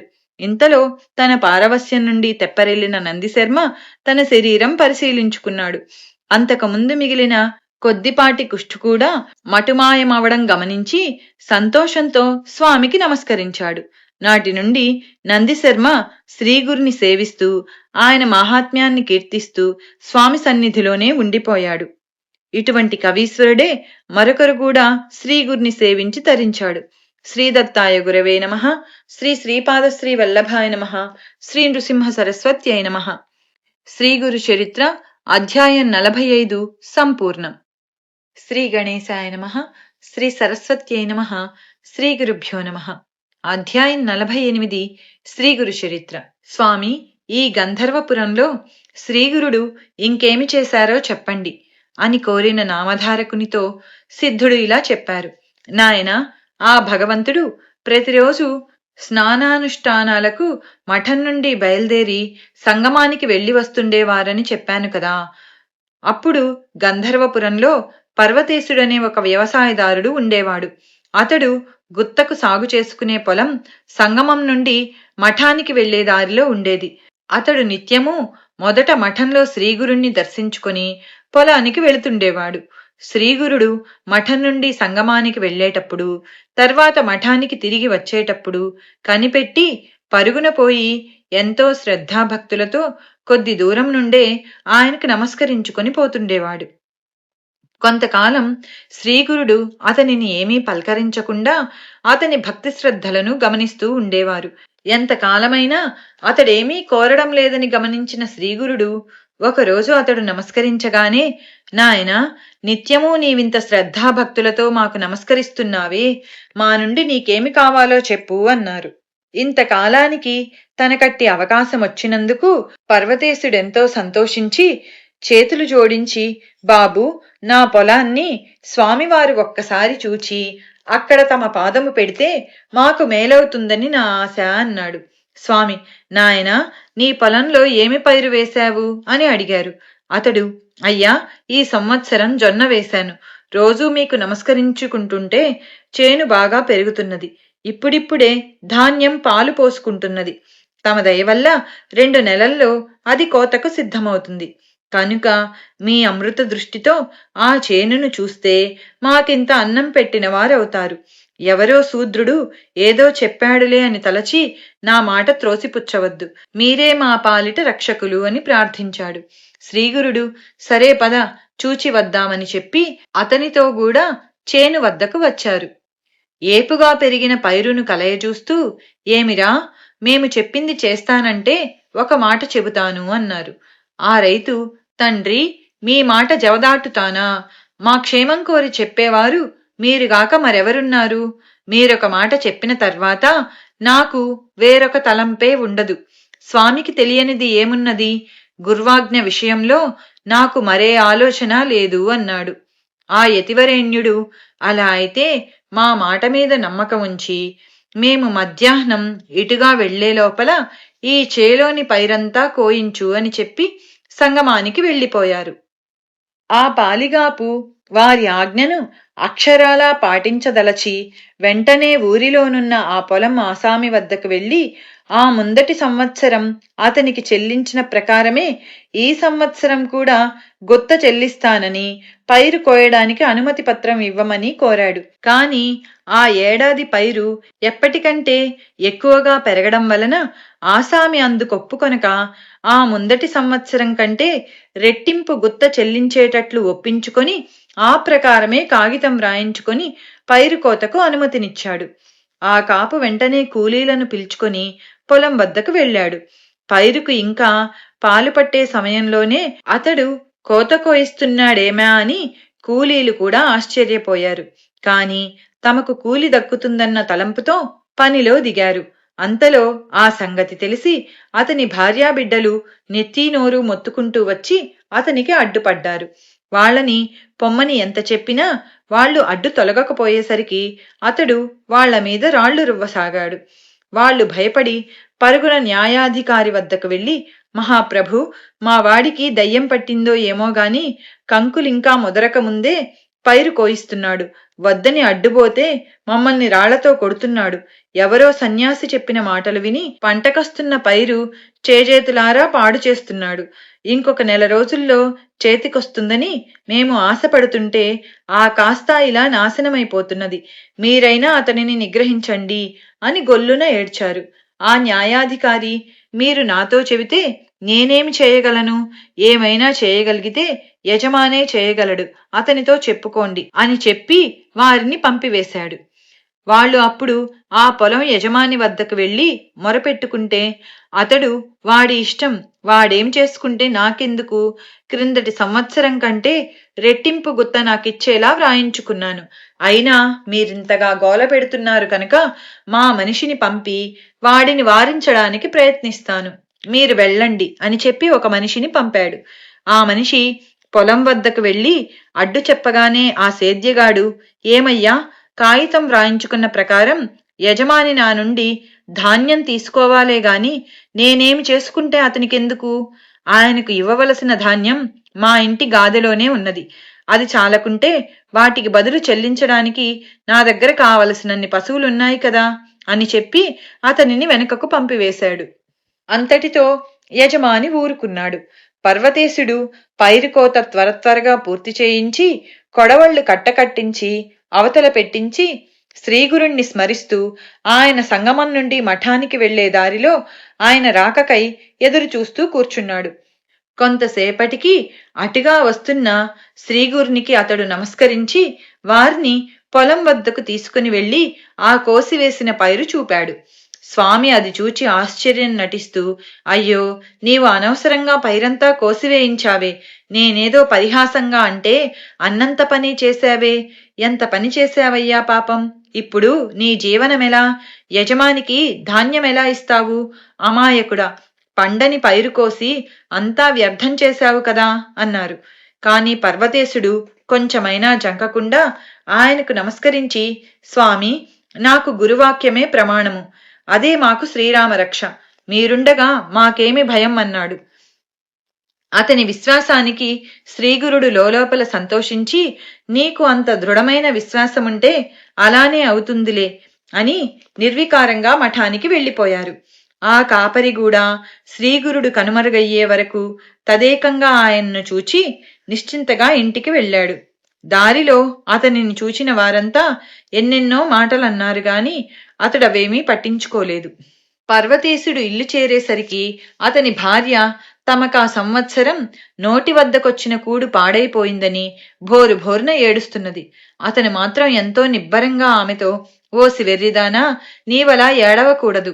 ఆ గురుదేవుల వాక్కే మన పాలిట కామధేనువు. వారి మహిమ మూఢలకేం తెలుస్తుంది? ఆయన సాక్షాత్తు పరమేశ్వరుడే. మనకాయన పెన్నిధిలా దొరికాడు. వారి దయ ఉంటేనే అందరం సుఖంగా బ్రతకగలం. మామూలుగా పండవలసిన పంట కంటే ఎన్నో రెట్లు ఎక్కువగా ఆయన ప్రసాదిస్తారని నాకు నమ్మకం ఉన్నది అని చెప్పి ఆమెను ఓదార్చాడు. అతని మాటలు విన్న ఇరుగు పొరుగు వారందరూ చోద్యము చూడవచ్చి అతని మూఢ విశ్వాసానికి నివ్వెరబోయి నవ్వుకుంటూ వెళ్ళిపోయారు. ఒక వారం రోజులు గడిచిపోయాయి. 8వ రోజు నుండి విపరీతమైన చలిగాలి వీచనారంభించింది. దానివలన చుట్టుపక్కల చేలన్నీ వాలిపోయి తాలుధాన్యం ఏర్పడింది. దానికి తోడు ఆ పుష్యమాసంలో భారీ ఎత్తున అకాల వర్షం కురిసింది. అంతటితో మిగిలిన పైరులన్నీ పూర్తిగా పాడైపోయాయి. కాని పర్వతేశుని పొలంలో మాత్రం కోయబడిన పైరు మొక్కల మొదళ్ల నుండి ఒక్కొక్క మొక్కకు 10-11 చొప్పున పిలకలు వచ్చాయి. పైరు ఏపుగా పెరిగి అమితంగా పండింది. అది చూచిన వారందరూ నిర్ఘాంతపోయారు. అతడి భార్య కూడా అమిత సంతోషంతో తన భర్త కాళ్ల మీద పడి, అయ్యా, తెలియక నేనెంతో గొడవ చేసి మీ మనస్సుని ఎంతగానో నొప్పించాను. తెలివి తక్కువ వలన ఏమేమో నోటికొచ్చినట్లు మాట్లాడాను. చివరకు ఆ మహానుభావుణ్ణి కూడా నిందించాను. అది ఎంత తప్పో ఇప్పుడు తెలుసుకున్నాను. అదంతా మనస్సులో పెట్టుకోక నన్ను క్షమించు అని ప్రాధేయపడింది. అప్పుడు ఆ భార్యాభర్తలు ఆ పొలానికి నమస్కరించుకొని భూమి పూజ చేసి శ్రీగురుని వద్దకు వెళ్లి ఆయన పాదాల మీద పూలు వేసి నమస్కరించుకున్నారు. స్వామి నవ్వి, ఏమిటి విశేషం అన్నారు. ఆ దంపతులు నమస్కరించి, స్వామి, మీ దయ వలన మేము కోరిన దానికంటే ఫలితం ఎంతగానో ఎక్కువ వచ్చింది. మిమ్మల్ని మించిన కామధేనువు, సత్యమూర్తి భూమి మీద ఇంకెవరున్నారు? అమృతం వంటి మీ మాట అందరూ వినదగినది. అదియే అందరి పాలిట పెన్నిధి. మీ చూపు పాపులను కూడా పావనం చేయగలదు అన్నారు. పర్వతేశుని భార్య, స్వామి, నేను తెలియక మొదట ఏమేమో అన్నాను. మన్నించి మమ్మల్ని మీరు ఎప్పుడూ ఇలానే కాపాడాలి. మీరే మాకు దిక్కు. మేమెల్లప్పుడూ మిమ్మల్ని ఇలాగే కొల్చుకునేలా అనుగ్రహించండి అని విన్నవించుకున్నది. తర్వాత ఆ దంపతులు స్వామికి నీరాజనమిచ్చారు. వారి భక్తిని చూచి సంతోషించి శ్రీగురుడు అఖండ శ్రీరస్తు అని ఆశీర్వదించి వాళ్లను పంపివేశారు. ఆ దంపతులెంతో సంతోషంగా ఇంటికి పోయారు. నెల గడిచేసరికి పర్వతేశుని పంట పండి కంకులు అద్భుతంగా బయటికి వచ్చాయి. నిజానికి ఆ ముందటి సంవత్సరం కంటే ఎన్నో రెట్లు ఎక్కువగా ధాన్యం పండింది. ఆపు ధాన్యం నూర్చి రాసిపోసి ఆసామి వద్దకు పోయి, అయ్యా, చూచారా, స్వామి దయవలన పైరెంత బాగా పండిందో. మీకు కూడా మనం ఒప్పందం చేసుకున్న దానికంటే ఎక్కువే ఇస్తాను, తీసుకోండి. అయినా నాకింత ఎక్కువగా పండింది కనుక మనిద్దరము చెరిసగం తీసుకోవడం న్యాయమని నాకు అనిపిస్తున్నది. మీరు వెంటనే వచ్చి మీ భాగం మీరు తీసుకుపోండి అని చెప్పాడు. కాని ఆసామి ధనాశకు లోబడక ధర్మానికి అంటిపెట్టుకొని తను ఒప్పందం చేసుకున్న దానికంటే కొంచెం కూడా ఎక్కువ తీసుకోవడానికి అంగీకరించలేదు. అది నీ భక్తి శ్రద్ధలకు మెచ్చి శ్రీగురుడు ప్రసాదించినది కనుక అదంతా నీకే చెందాలి అన్నాడు. అప్పుడు ఆ రైతు రాజుకు చెల్లించాల్సిన భాగం వేరుగా తీసి ఆ సంవత్సరం పంటలు నాశనమై అలమటిస్తున్న బ్రాహ్మణులకు కొంత ధాన్యం ఇచ్చాడు.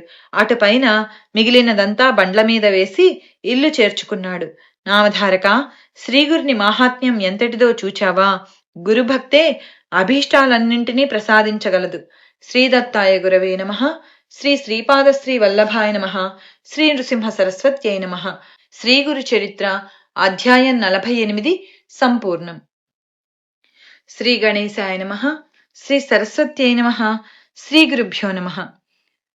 అధ్యాయం 49 శ్రీ గురు చరిత్ర. నామధారకుడు ఈ లీలలు విని పొలకించిపోయి సిద్ధయోగి పాదాలు పట్టుకొని, మహాత్మా, శ్రీగురుని లీలలు వింటుంటే ఆయన సాక్షాత్తు త్రిమూర్తుల అవతారమని రూఢి అవుతున్నది. కాని ఈ భూమి మీద ఎన్నెన్నో పుణ్యక్షేత్రాలు ఉండగా ఈయన ఈ సంగమ క్షేత్రాన్నే తమ నివాసంగా ఎందుకు ఎన్నుకున్నారో తెలియడం లేదు. ఈ క్షేత్రం యొక్క విశేషమేమో వివరించండి అని కోరాడు. అప్పుడు ఆ యోగి ఇలా చెప్పసాగారు. నాయన, ఒక అశ్వనీ మాసంలో కృష్ణ చతుర్దశి నాడు ఈ గంధర్వపుర వాసులందరూ దీపావళి పండుగకు ఎంతో ఉత్సాహంగా సంసిద్ధులవుతున్నారు. ఆనాడు ఈ శ్రీగురుడు తమ శిష్యులనందరినీ పిలిచి, మనమీనాడు త్రిస్థలి యాత్ర చేసి వద్దాము అన్నారు.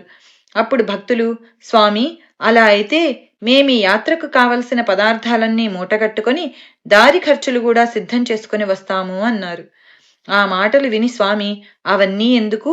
త్రిస్థలి మనకు దగ్గరలోనే ఉన్నది. ఎట్టి సన్నాహాలు అవసరం లేదు. కనుక మీరందరూ మీ మీ కుటుంబాలతో సహా మాతో కూడా రండి అని ఆదేశించారు. వెంటనే వారందరూ ఆయనతో కూడా సంగమ తీరానికి చేరి నదిలో స్నానాలు చేశారు. అప్పుడు స్వామి, నాయనలారా, ఈ సంగమ ప్రాంతమంతా ప్రయాగతో సమానమైన మహాత్మ్యం కలది సుమా. ఇచ్చటి షట్కూల తీర్థాన్ని మించినది వేరొకటి లేదు. ఇది ప్రయాగను కూడా మించినది. ఈ భీమా అమరజా సంగమం గంగా యమునా సంగమం కంటే కూడా ఎక్కువ పవిత్రమైనది. ఇక్కడ స్నానం చేయడం వలన కలిగే పుణ్యం ఇంతింతని చెప్పనలవి కాదు. ఇచ్చటి ఉత్తరవాహినిలో చేసిన స్నానం ఇంకా పుణ్యప్రదం. ఇక్కడ పవిత్రమైన తీర్థాలు 8 ఉన్నాయి. వీటిలో ఒక్కొక్క దానిని గురించి ఎంతని చెప్పగలము అన్నారు. అప్పుడొక భక్తుడు, స్వామి, ఇచ్చట నదికి అమరజ అనే పేరు ఎలా వచ్చింది, అది ఎలా ఏర్పడిందో సెలవియ్యండి అన్నాడు.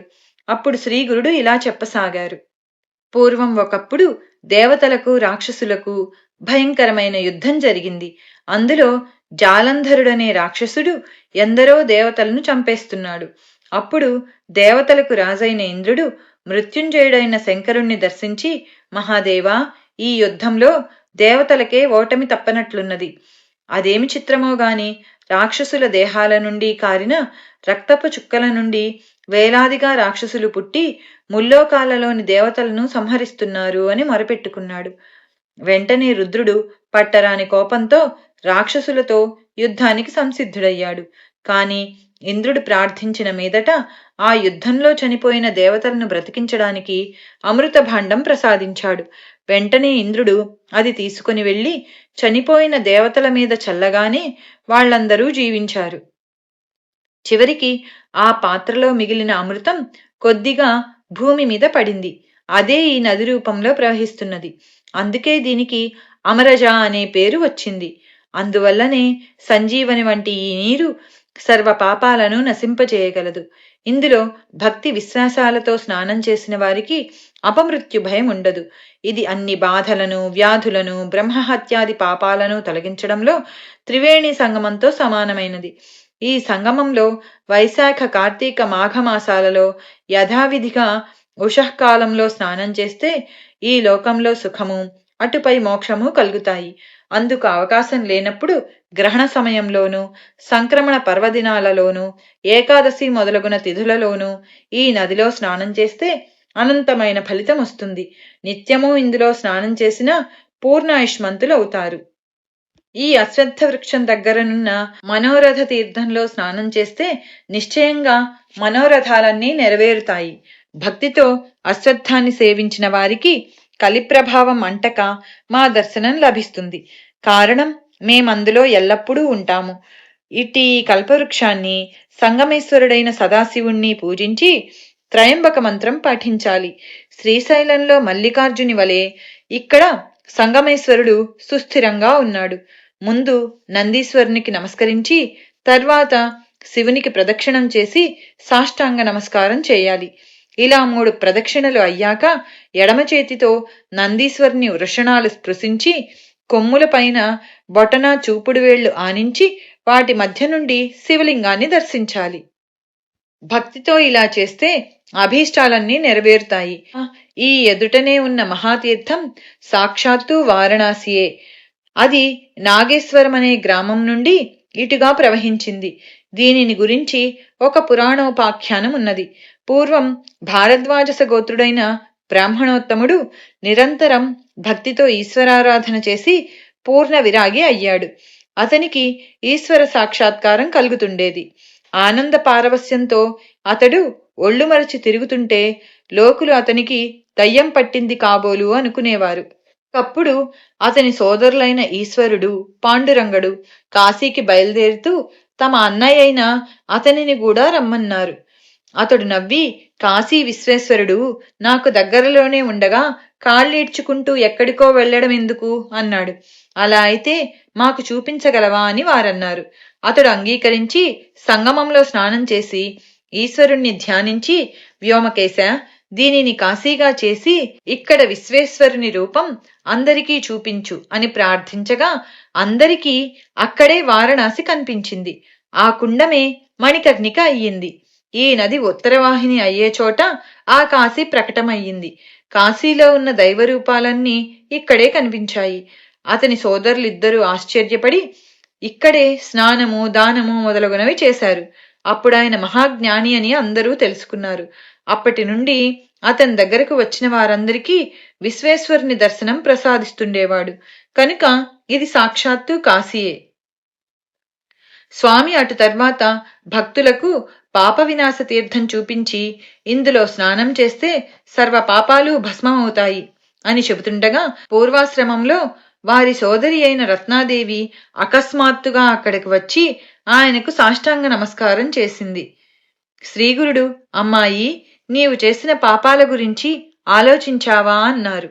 ఆమె నమస్కరించి, స్వామి, నేను మూఢురాలిని, సర్వజ్ఞులైన మీరే వాటిని నాకు తెలపాలి అన్నది. అప్పుడు స్వామి, పూర్వం ఒక పిల్లి పిల్లలను పెట్టింది. నీవు చూడకుండా ఆ కుండ నిండా నీళ్లు పోశావు. అవి చచ్చిపోయాయి. అందువలన నీకు పంచమార్జాల హత్యా మహాదోషం చుట్టుకున్నది.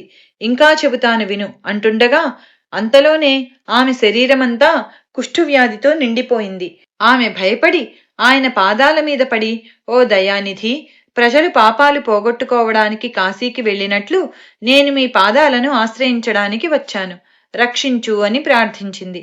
అప్పుడు శ్రీ నృసింహ సరస్వతి, నీవెన్నో పాపాలు చేశావు, వాటిని మరుజన్మలలో అనుభవించి పోగొట్టుకుంటావో లేక ఇప్పుడే పోగొట్టుకుంటావో చెప్పు అన్నారు.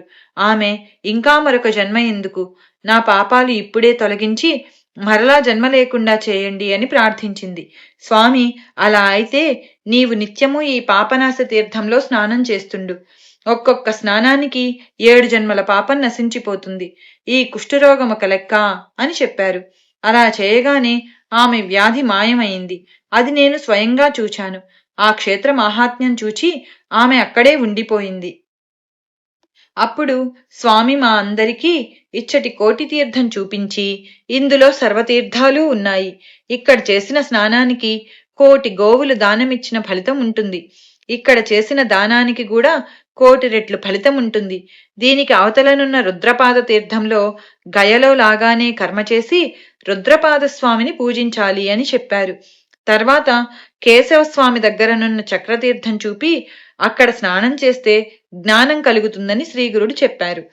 కల్లేశ్వరుని దగ్గరనున్న మన్మథ తీర్థంలో స్నానం చేసి ఈశ్వరుణ్ణి పూజిస్తే అష్టైశ్వర్యాలు సిద్ధిస్తాయి. శ్రావణ మాసంలో అఖండాభిషేకము, కార్తీక మాసంలో దీపోత్సవము చేస్తే అష్టసిద్ధులు, మోక్షము కూడా లభిస్తాయి. స్వామి చెప్పినది విని అందరూ సంతోషించి ఈ అష్టతీర్థాలలో స్నానం చేశారు. నాడు శ్రీగురుడు మఠం చేరగానే ఆ భక్తులు సమారాధన చేశారు. శ్రీ దత్తాయ గురవే నమః. శ్రీ శ్రీపాద శ్రీ వల్లభాయ నమః.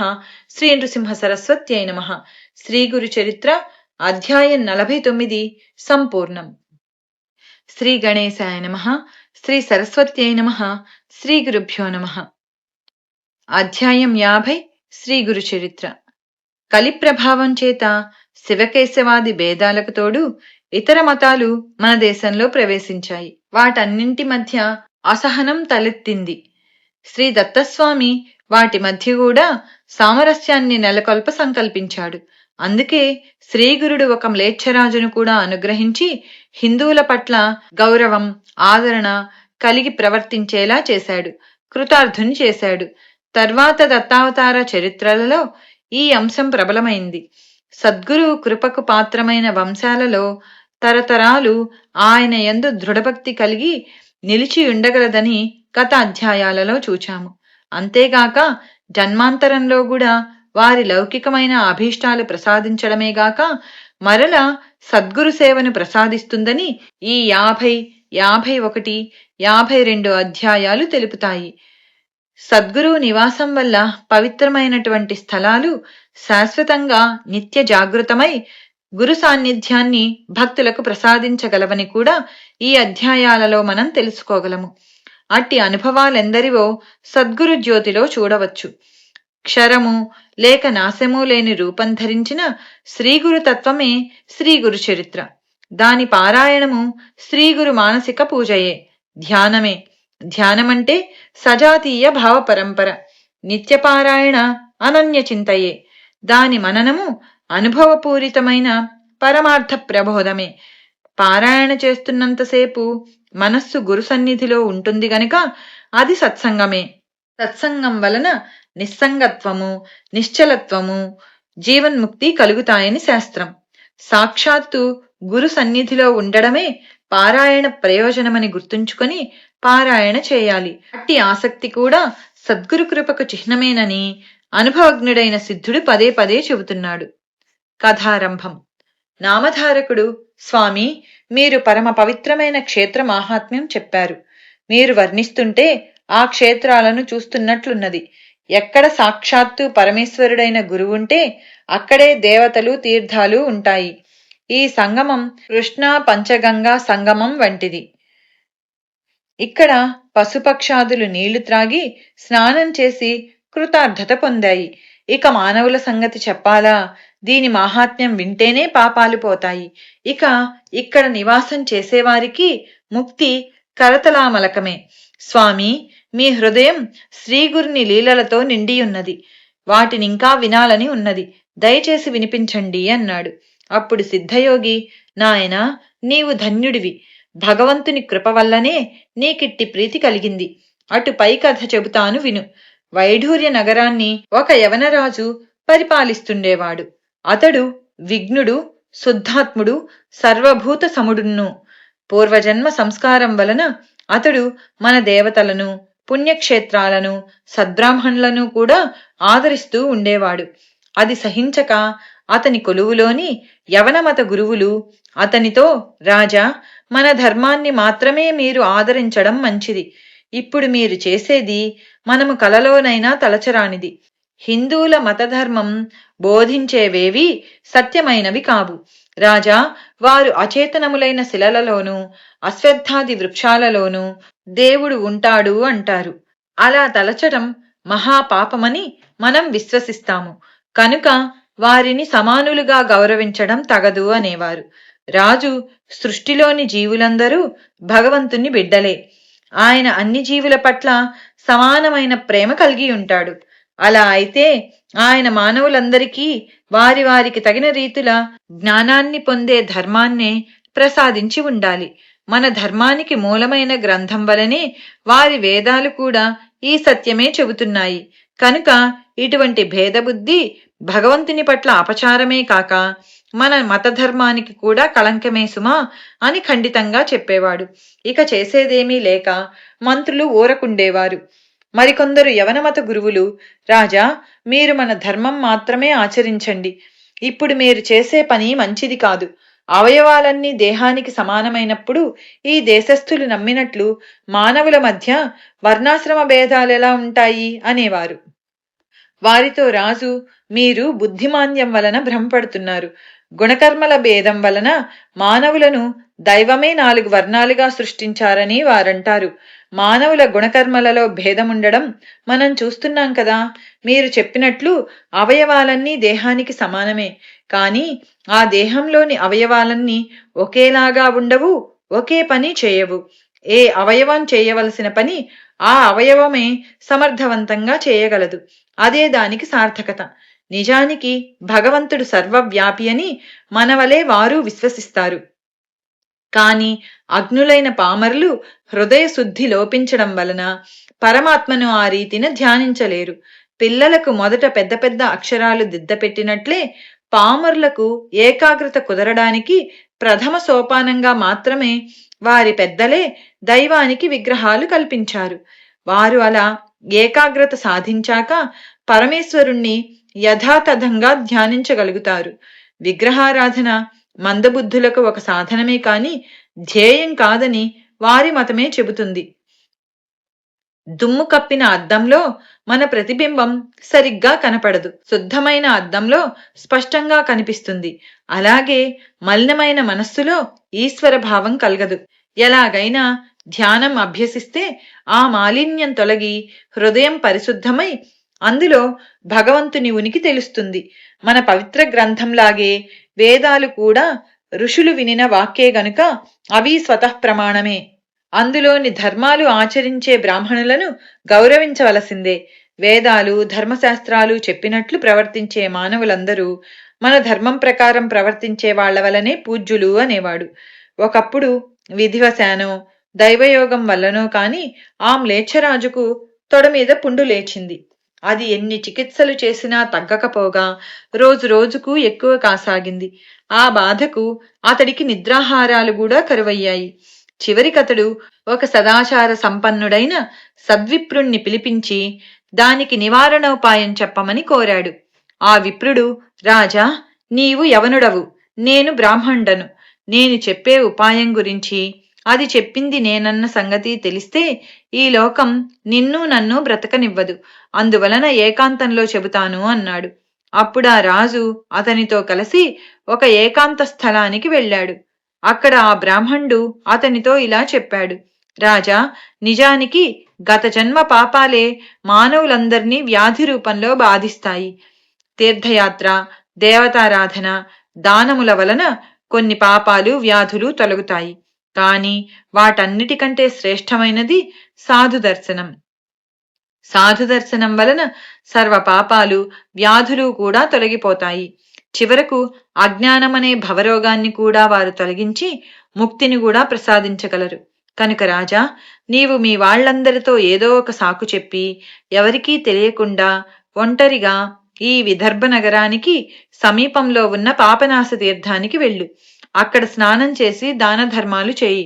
దానివలన నీ పాపం తొలగి ఉత్తమమైన వ్యాధి నివారణోపాయం నీకదే లభిస్తుంది. ఆ క్షేత్రంలో ఎవరేది కోరితే అదే లభిస్తుంది అని చెప్పాడు. అప్పుడా మ్లేచ్ఛరాజు వెంటనే కొద్ది పరివారంతో బయలుదేరి అక్కడికి కొద్ది దూరంలో ఉన్న పాపనాశ తీర్థానికి వెళ్ళాడు. ప్రతిరోజు అతడు అక్కడి తీర్థంలో స్నానం చేస్తూ రహస్యంగా ఉన్నాడు. ఒకరోజు అతడు తీర్థంలో స్నానం చేసి బయటకు వస్తుండగా అతనికి ఒక యతీశ్వరుడు కనిపించాడు. రాజు ఆయనకు నమస్కరించి తన పుండు గురించి, దాని నివారణ కోసం తనకు ఆ ద్విజుడు చెప్పిన ఉపాయం గురించి నివేదించుకొని ఇలా అన్నాడు. స్వామి, నేను మ్లేచ్ఛుడనని మీరు ఉపేక్షించవద్దు. నేను యవనుడనైనా మీ ధర్మాన్ని కూడా ఆదరించేవాడినే. నాకు దయతో ఈ వ్యాధి నివారణోపాయం తెల్పండి అని ప్రార్థించాడు. అప్పుడు ఆ సన్యాసి కూడా సాధు దర్శనము అన్నింటికంటే శ్రేష్టమైన తరుణోపాయమని చెప్పాడు. అప్పుడు ఆ యవనరాజు ఆయనకు నమస్కరించి, యోగీశ్వర, సాధు దర్శనం అన్నింటికంటే శ్రేష్టమంటిరి కదా, అందుకు తార్కాణమేమైనా దయతో వివరించండి అని వేడుకొన్నాడు. అప్పుడా సన్యాసి ఇలా చెప్పాడు. నాయనా, వెనుక వృషభయోగి అనే మహాత్ముని అనుగ్రహం వలన ఒక పతితుడైన బ్రాహ్మణుడు జన్మాంతరంలో ఉద్ధరింపబడ్డాడు. ఆ కథ వివరంగా చెప్తాను విను. పూర్వం అవంతిపురంలో ఒక బ్రాహ్మణుడు పింగళ అనే వేశ్యకు వసుడై స్వధర్మాన్ని విడిచిపెట్టాడు. అతడు గృహస్థు అయి ఉండి కూడా తన భార్యను విడిచిపెట్టి ఆ వేశ్య ఇంటి వద్దనే త్రాగి పడి ఉండేవాడు. ఒకనాడు సంధ్యవేళ వృషభయోగి అటుగా వెళ్తుంటే చూచి ఆ నామమాత్ర బ్రాహ్మణుడు, వేశ్య ఆయనకు భక్తితో నమస్కరించి ఇంట్లోకి తీసుకువెళ్లి పూజించారు. తర్వాత ఆయనకు భోజనం పెట్టి రాత్రంతా పాదసేవ చేస్తూ ఆయనను నిద్రపుచ్చారు. మరుసటి ఉదయమే ఆ యోగి వారిని ఆశీర్వదించి వెళ్లిపోయారు. అట్టి సాధుసేవ వలన ఆ బ్రాహ్మణునికి సద్బుద్ధి అంకురించి త్వరలో పరివర్తన చెంది కొంతకాలానికి చనిపోయాడు. మరి జన్మలో అతడు దశార్ణ దేశంలో వజ్రబాహు అనే రాజు యొక్క పట్టపురాణి అయిన సుమతీదేవి గర్భంలో పడ్డాడు. ఆమెకు మగబిడ్డ జన్మిస్తాడేమోనన్న అసూయతో ఆ రాజుగారి రెండవ భార్య ఆమెకు విషం పెట్టింది. కాని అందువలన పట్టమహిషి స్పృహ లేకుండా పడిందేగాని ఆమె గర్భంలోని పిండానికి ప్రాణాపాయం కలగలేదు. అయితే ఆమెకు పుట్టిన బిడ్డకి శరీరమంతటా పుండ్లు లేచాయి. రాజు దుఃఖించి ఎన్నెన్నో చికిత్సలు చేయించినా ఆ తల్లి బిడ్డలకు ఒళ్లంతా పురుగులు పడి చీము కారుతూ ఎంతో దుర్వాసనగా ఉండేది. పూర్వజన్మలలో వారు చేసిన పాపాలే అందుకు కారణమని, వారిని చూడడం కూడా మహాపాపమేనని తలచి రాజు వాళ్లను భయంకరమైన ఒక అడవిలో విడిచిపెట్టించాడు. అందుకు రాజుగారి రెండవ భార్య ఎంతో సంతోషించింది. ఎన్నడూ కాలైనా కింద పెట్టని మహారాణి అడవిలో ఆకలితో మాడిపోయింది. అయినప్పటికీ ఆమె ఆ బిడ్డను చంకను పెట్టుకొని క్రూర జంతువుల గర్జనల మధ్య ముళ్లలో లేస్తూ పడుతూ తిరుగుతుండగా ఒకచోట కొందరు పశువుల కాపర్లు కనబడితే వారిని త్రాగడానికి మంచినీళ్లు అడిగింది. అప్పుడు వాళ్ళు చెరువుకు వెళ్లే దారి చూపారు.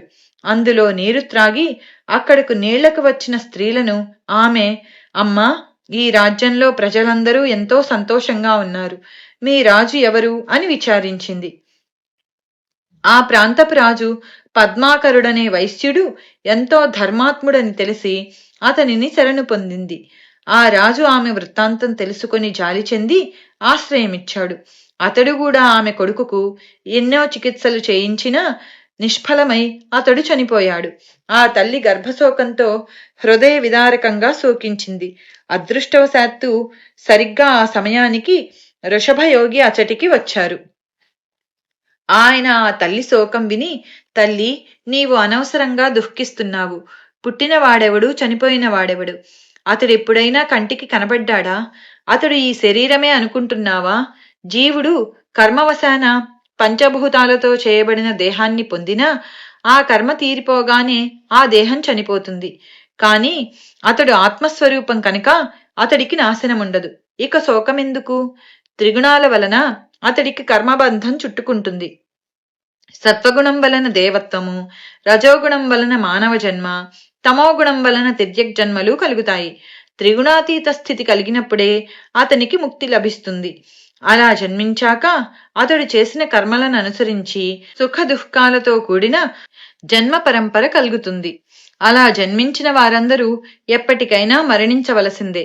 కనుకనే వివేకవంతులు జన్మించిన వారి గురించి సంతోషంగాని, చనిపోయిన వారి గురించి దుఃఖంగాని పొందరు. అంతకంటే భగవన్నామ స్మరణతో ఇహపరాలు సాధించుకోవచ్చు కదా.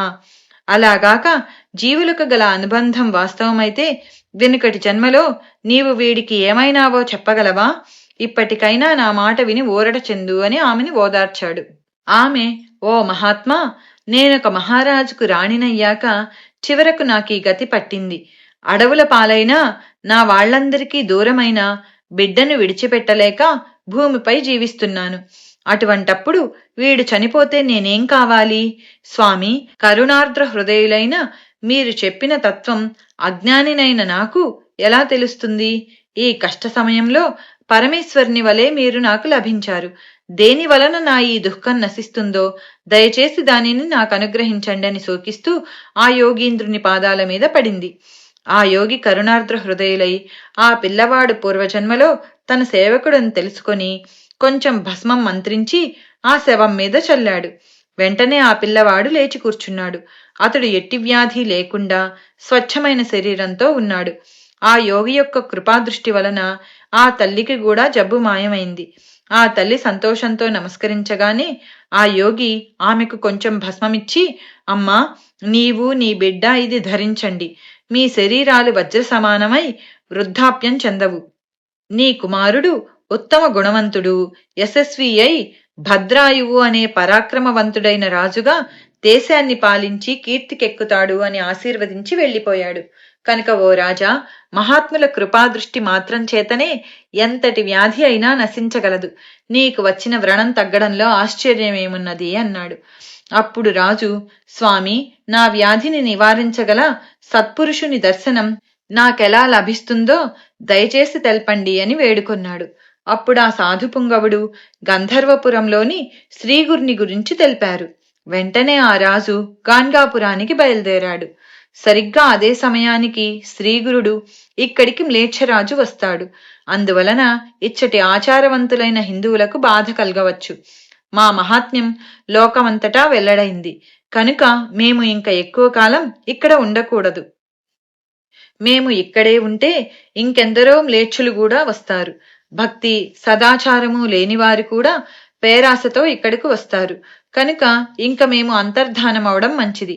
బహుధాన్యనామ సంవత్సరంలో బృహస్పతి సింహరాశిలో ప్రవేశించినప్పుడు గౌతమి నదికి పుష్కరం వస్తుంది.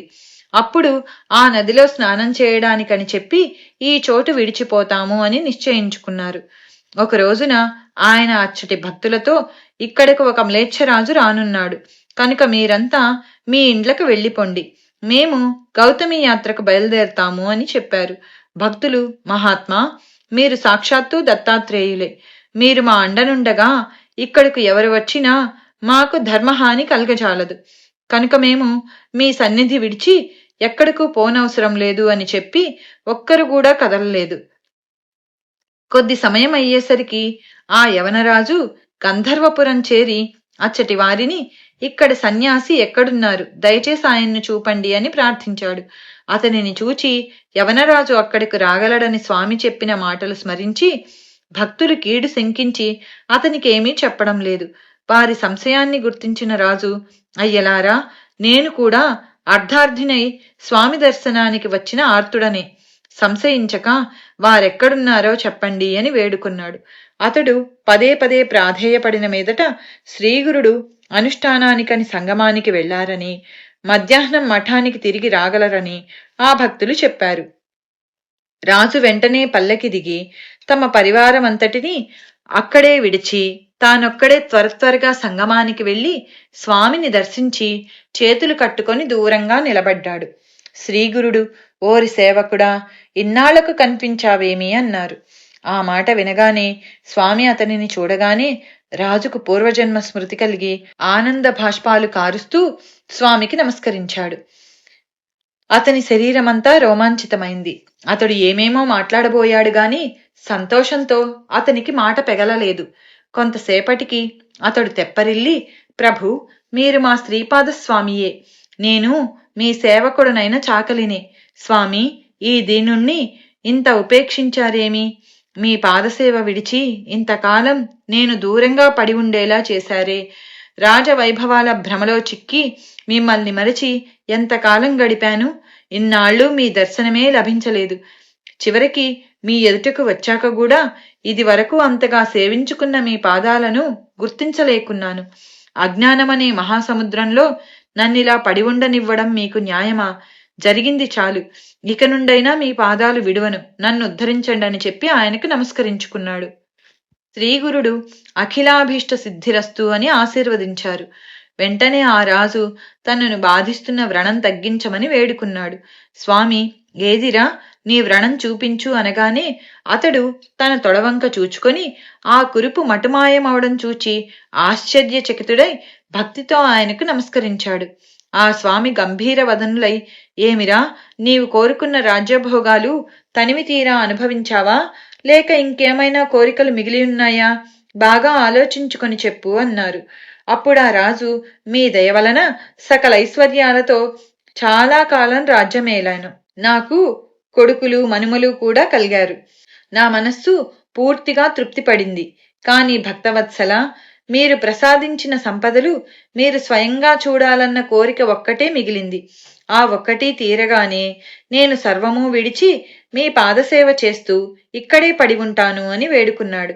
స్వామి, ఓరి, సన్యాసులమైన మేము పాపభూయిష్టమైన నీ మ్లేచ్ఛరాజ్యంలో అడుగు పెట్టకూడదు. నీ మతస్థులు గోవులను చంపుతారు కనుక మాకది తగదు అన్నారు. స్వామి, నేను మీ సేవకుడను, మీ రజకుడను కానా? ఈ రాజ్యమంతా మీరు ప్రసాదించిందే కదా. కర్మవశాన ఈ జాతిలో జన్మించానే గాని నేను మీ సేవకుడినే కదా. మీరు ప్రసాదించిన రాజ్యాన్ని, కొడుకులను, మనుమలను మీకు చూపాలని నా కోరిక. మీరు దూరంగా ఉండే మీ కృపాదృష్టి వారి మీద, మా ప్రజల మీద ప్రసరింపజేయండి. మా రాజ్యంలో మీ రాకకు అవరోధమైన గోవధ నిషేధిస్తాను అని చెప్పి శ్రీగురుణ్ణి కాళ్లావేళ్లా పడి బ్రతిమాలుకున్నాడు. స్వామి, ఆహా, మా మహాత్మ్యం వెల్లడవడం వలన నీచులు కూడా ఇంకెందరో ఇక్కడికి వస్తారు. కనుక ఈ స్థానం విడిచి వెళ్లిపోవడమే కర్తవ్యం. బృహస్పతి సింహరాశిలో ప్రవేశించగానే గోదావరి నది వద్దకు చేరి ఎవరికీ కనిపించకుండా పోవడం మంచిది అని తలచి మొదట రాజు ప్రార్థనను మన్నించారు. శ్రీగురిని అంగీకారం చెవినపడగానే ఆ యవనుడు ఉప్పొంగి వారినొక పల్లకీలో కూర్చోబెట్టి వారి పాదుకలు తన తలపై పెట్టుకుని కూడా నడవసాగాడు. స్వామి నవ్వుతూ అతడి కేసి చూచి, నీవు కూడా గుర్రం మీద కూర్చుని ప్రయాణం చేయి, లేకుంటే లోకనింద పాలవుతావు. రాజు అయిన నీవు ఒక బ్రాహ్మణ సన్యాసికి దాసుడవై ఇలా ప్రవర్తించడం ఎవరైనా చూస్తే నిన్ను దూషిస్తారు, నవ్వుతారు అన్నారు. రాజు, బాబు, నేనింకెక్కడి రాజును? అంతకంటే ముందు మీ పాదసేవకుడనైన చాకలినే కదా. పరశువేది స్పర్శ వలన ఇనుము బంగారమైనట్లు కేవలం మీ కృపాదృష్టి వల్లనే నేను పవిత్రుడనయ్యాను. మీరు సాక్షాత్తు పరమేశ్వర్లే. మానవ మాత్రుడనైన నేను లోకానికి రాజునైనా నిజానికి మీ సేవకుడనే. ఎవరో ఏమో అనుకుంటారని మీ పాదసేవ మానుకుంటానా అంటూ ముందుకు సాగిపోయి తాను దూరాన విడిచి వచ్చిన పరివారాన్ని స్వామికి చూపించాడు. శ్రీగురుడు సంతోషించి, మనం చాలా దూరం పోవాలి. నా మాట విని ఇకనైనా గుర్రం మీద ఎక్కి ప్రయాణం చేయి అన్నారు. శ్రీగురుణ్ణి శిష్యులను కూడా ఉచితమైన వాహనాలలో కూర్చుండబెట్టి వారితో కూడా గుర్రం మీద బయలుదేరాడు. మరికొంతసేపటికి స్వామి, నాయనా, నీవు మ్లేచ్ఛుడిగా జన్మించినా మా పట్ల ఎంతో భక్తితో మెలుగుతున్నావు. సంతోషమే. కాని సన్యాసులమైన మాకు మీతో కలిసి ప్రయాణం చేస్తుంటే త్రికాలానుష్ఠానము సక్రమంగా చేసుకొనడం వీలు పడదు.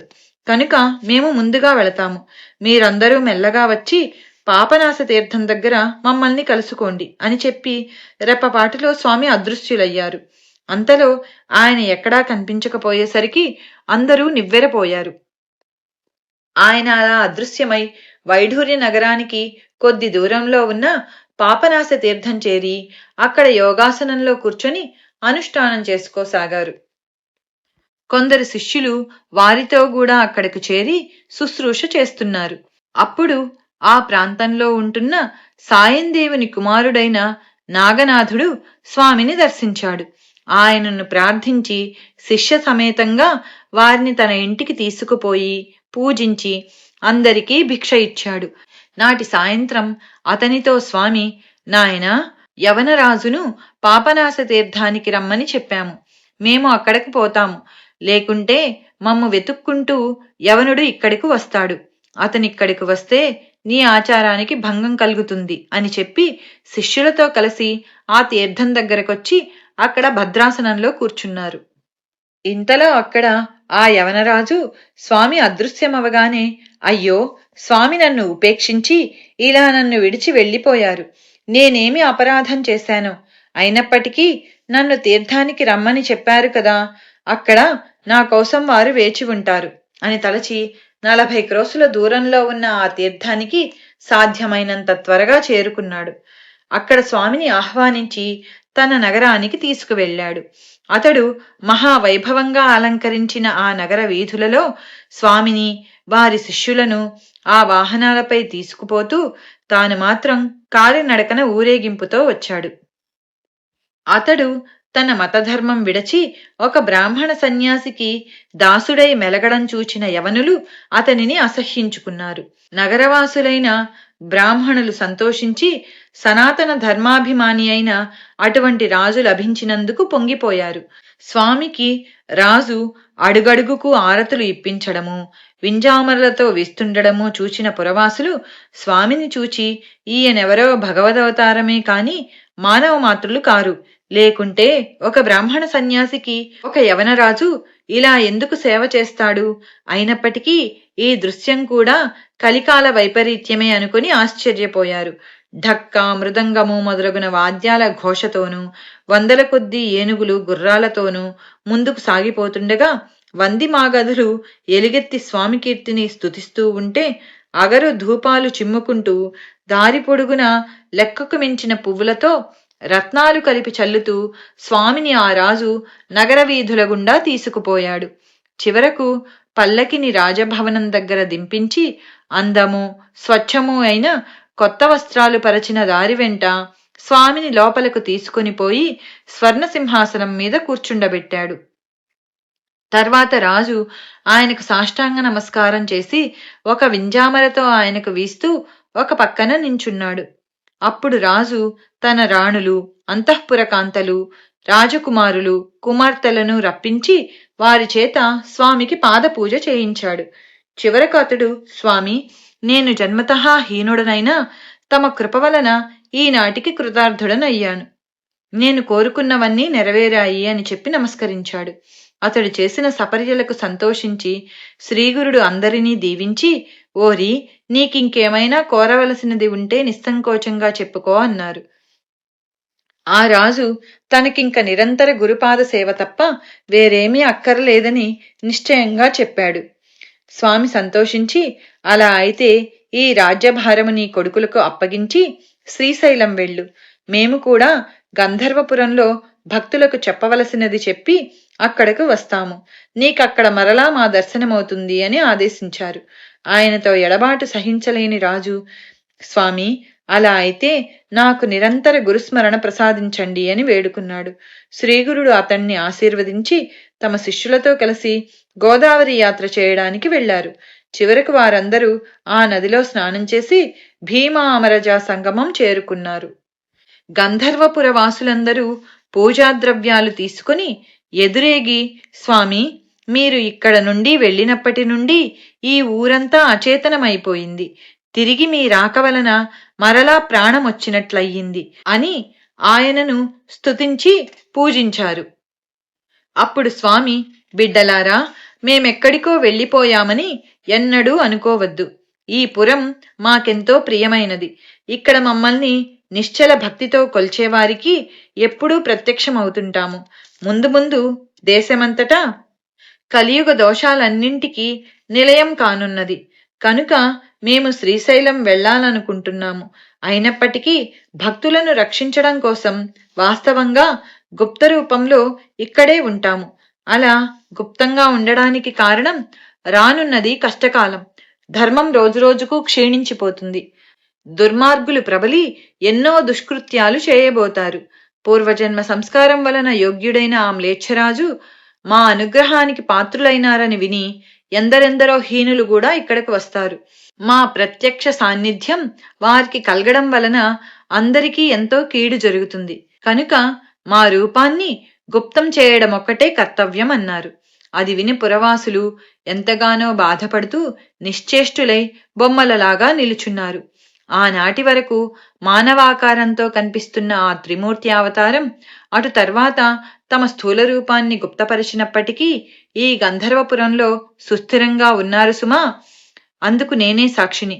నేటికి ఈ గంధర్వ నగరంలో ఆయనను విశ్వాసంతో భజించిన వారి కోరికలు తీరుతాయి. ఇతర యుగాలలో ఎన్ని వేల సంవత్సరాలు తపస్సు చేసినా కనిపించని ఈ దత్తమూర్తి ఇప్పుడు భక్తుల పాలిట కల్పవృక్షమై ఇక్కడ నిలిచారు. భుక్తి ముక్తులను ప్రసాదించడానికి ఈ భూమి మీద ఇంతకు మించినదేమున్నది? శ్రీ దత్తాయ గురవే నమః. శ్రీ శ్రీపాద శ్రీ వల్లభాయ నమః. శ్రీ నృసింహ సరస్వత్యై నమః. శ్రీ గురు చరిత్ర అధ్యాయం 50 సంపూర్ణం. శ్రీ గణేశాయ నమః. శ్రీ సరస్వత్యై నమః. శ్రీ గురుభ్యో నమః. అంతవరకు ఎంతో ఆసక్తితో శ్రీగుర్ని లీలలు కోరి కోరి చెప్పించుకుంటున్న నామధారకుడు ఈసారి సిద్ధముని కథ ముగించిన తర్వాత కూడా ఏమీ మాట్లాడకుండా నిశ్చేష్టుడై ఉండిపోయాడు.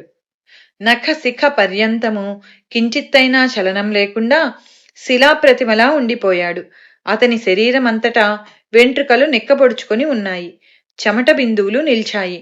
అతని శరీరమంతా కంపించిపోతున్నది. అతని ముఖంలోని భావమంతా పూర్తిగా మారిపోయి అతని కన్నుల నుండి సంతతధారగా ఆనంద భాష్పాలు కారుతున్నాయి. ఈ 8 విధాలైన భక్తి భావాలతోనూ అతడు సమాధి స్థితిలో ఉన్నాడని గ్రహించిన సిద్ధముని లోకహితం కోరి అతనిని మేల్కొల్పాలని నిశ్చయించుకున్నారు. కనుక అతని శరీరాన్ని తమ చేతితో నిమిరి వాత్సల్యంతో ఆలింగనం చేసుకుని ఇలా అన్నారు. శిష్యోత్తమా, నామధారక, లేనాయనా, నీవిప్పుడు ఈ సంసార సాగరాన్ని దాటి పరమానందంలో నిమగ్నుడవయ్యావు. శ్రీ గురు లీలామృతం పానం చేసి శ్రీ గురు చరణ కమల ధ్యానమనే సహజ సమాధిలో నిలచిన నామధారకుడు ఆ తన్మయత్వంలోనే శ్రీగురుణ్ణి ఇలా స్తుతిస్తున్నాడు. స్వామి, అచింత్యులైన మిమ్ము ఎలా ధ్యానించేది? సర్వగతులైన మిమ్ము ఎక్కడికని ఆహ్వానించేది? ఈ విశ్వానికే ఆశ్రయమైన మీకు ఆసనం సమర్పించేదెలా? తీర్థక్షేత్రాలకే పవిత్రత చేకూర్చగల మీ పాదపద్మాలను దేనితో కడిగేది? విశ్వకర్తవు సర్వకర్తవు అయిన మీ చేతులకు అర్ఘ్యం సమర్పించేది ఎలా? సప్త సముద్రాలనేగాక ఈ విశ్వమంతటిని కడుపులో దాచుకున్న మీకు ఆచమనం నేనెలా సమర్పించగలను? శుద్ధ సత్వస్వరూపులైన మీ స్మరణయే లోకాలను పావనం చేస్తూ ఉంటే మీకేమని స్నానం చేయించేది? ఆకాశమే శరీరంగా గల మీకు నేను సమర్పించదగిన వస్త్రమేమున్నది? చతుర్ముఖుడైన బ్రహ్మదేవుణ్ణి సృష్టించిన మీకు యజ్ఞసూత్రం వలన కలిగే లాభమేమున్నది? సర్వజీవుల తాపాన్ని హరించగల మీకు గంధలేపనము ఏమి చేయగలదు? ఇచ్చలే లేని మీకు ఏ పూలు సమర్పించి ప్రీతినొనర్చగలను?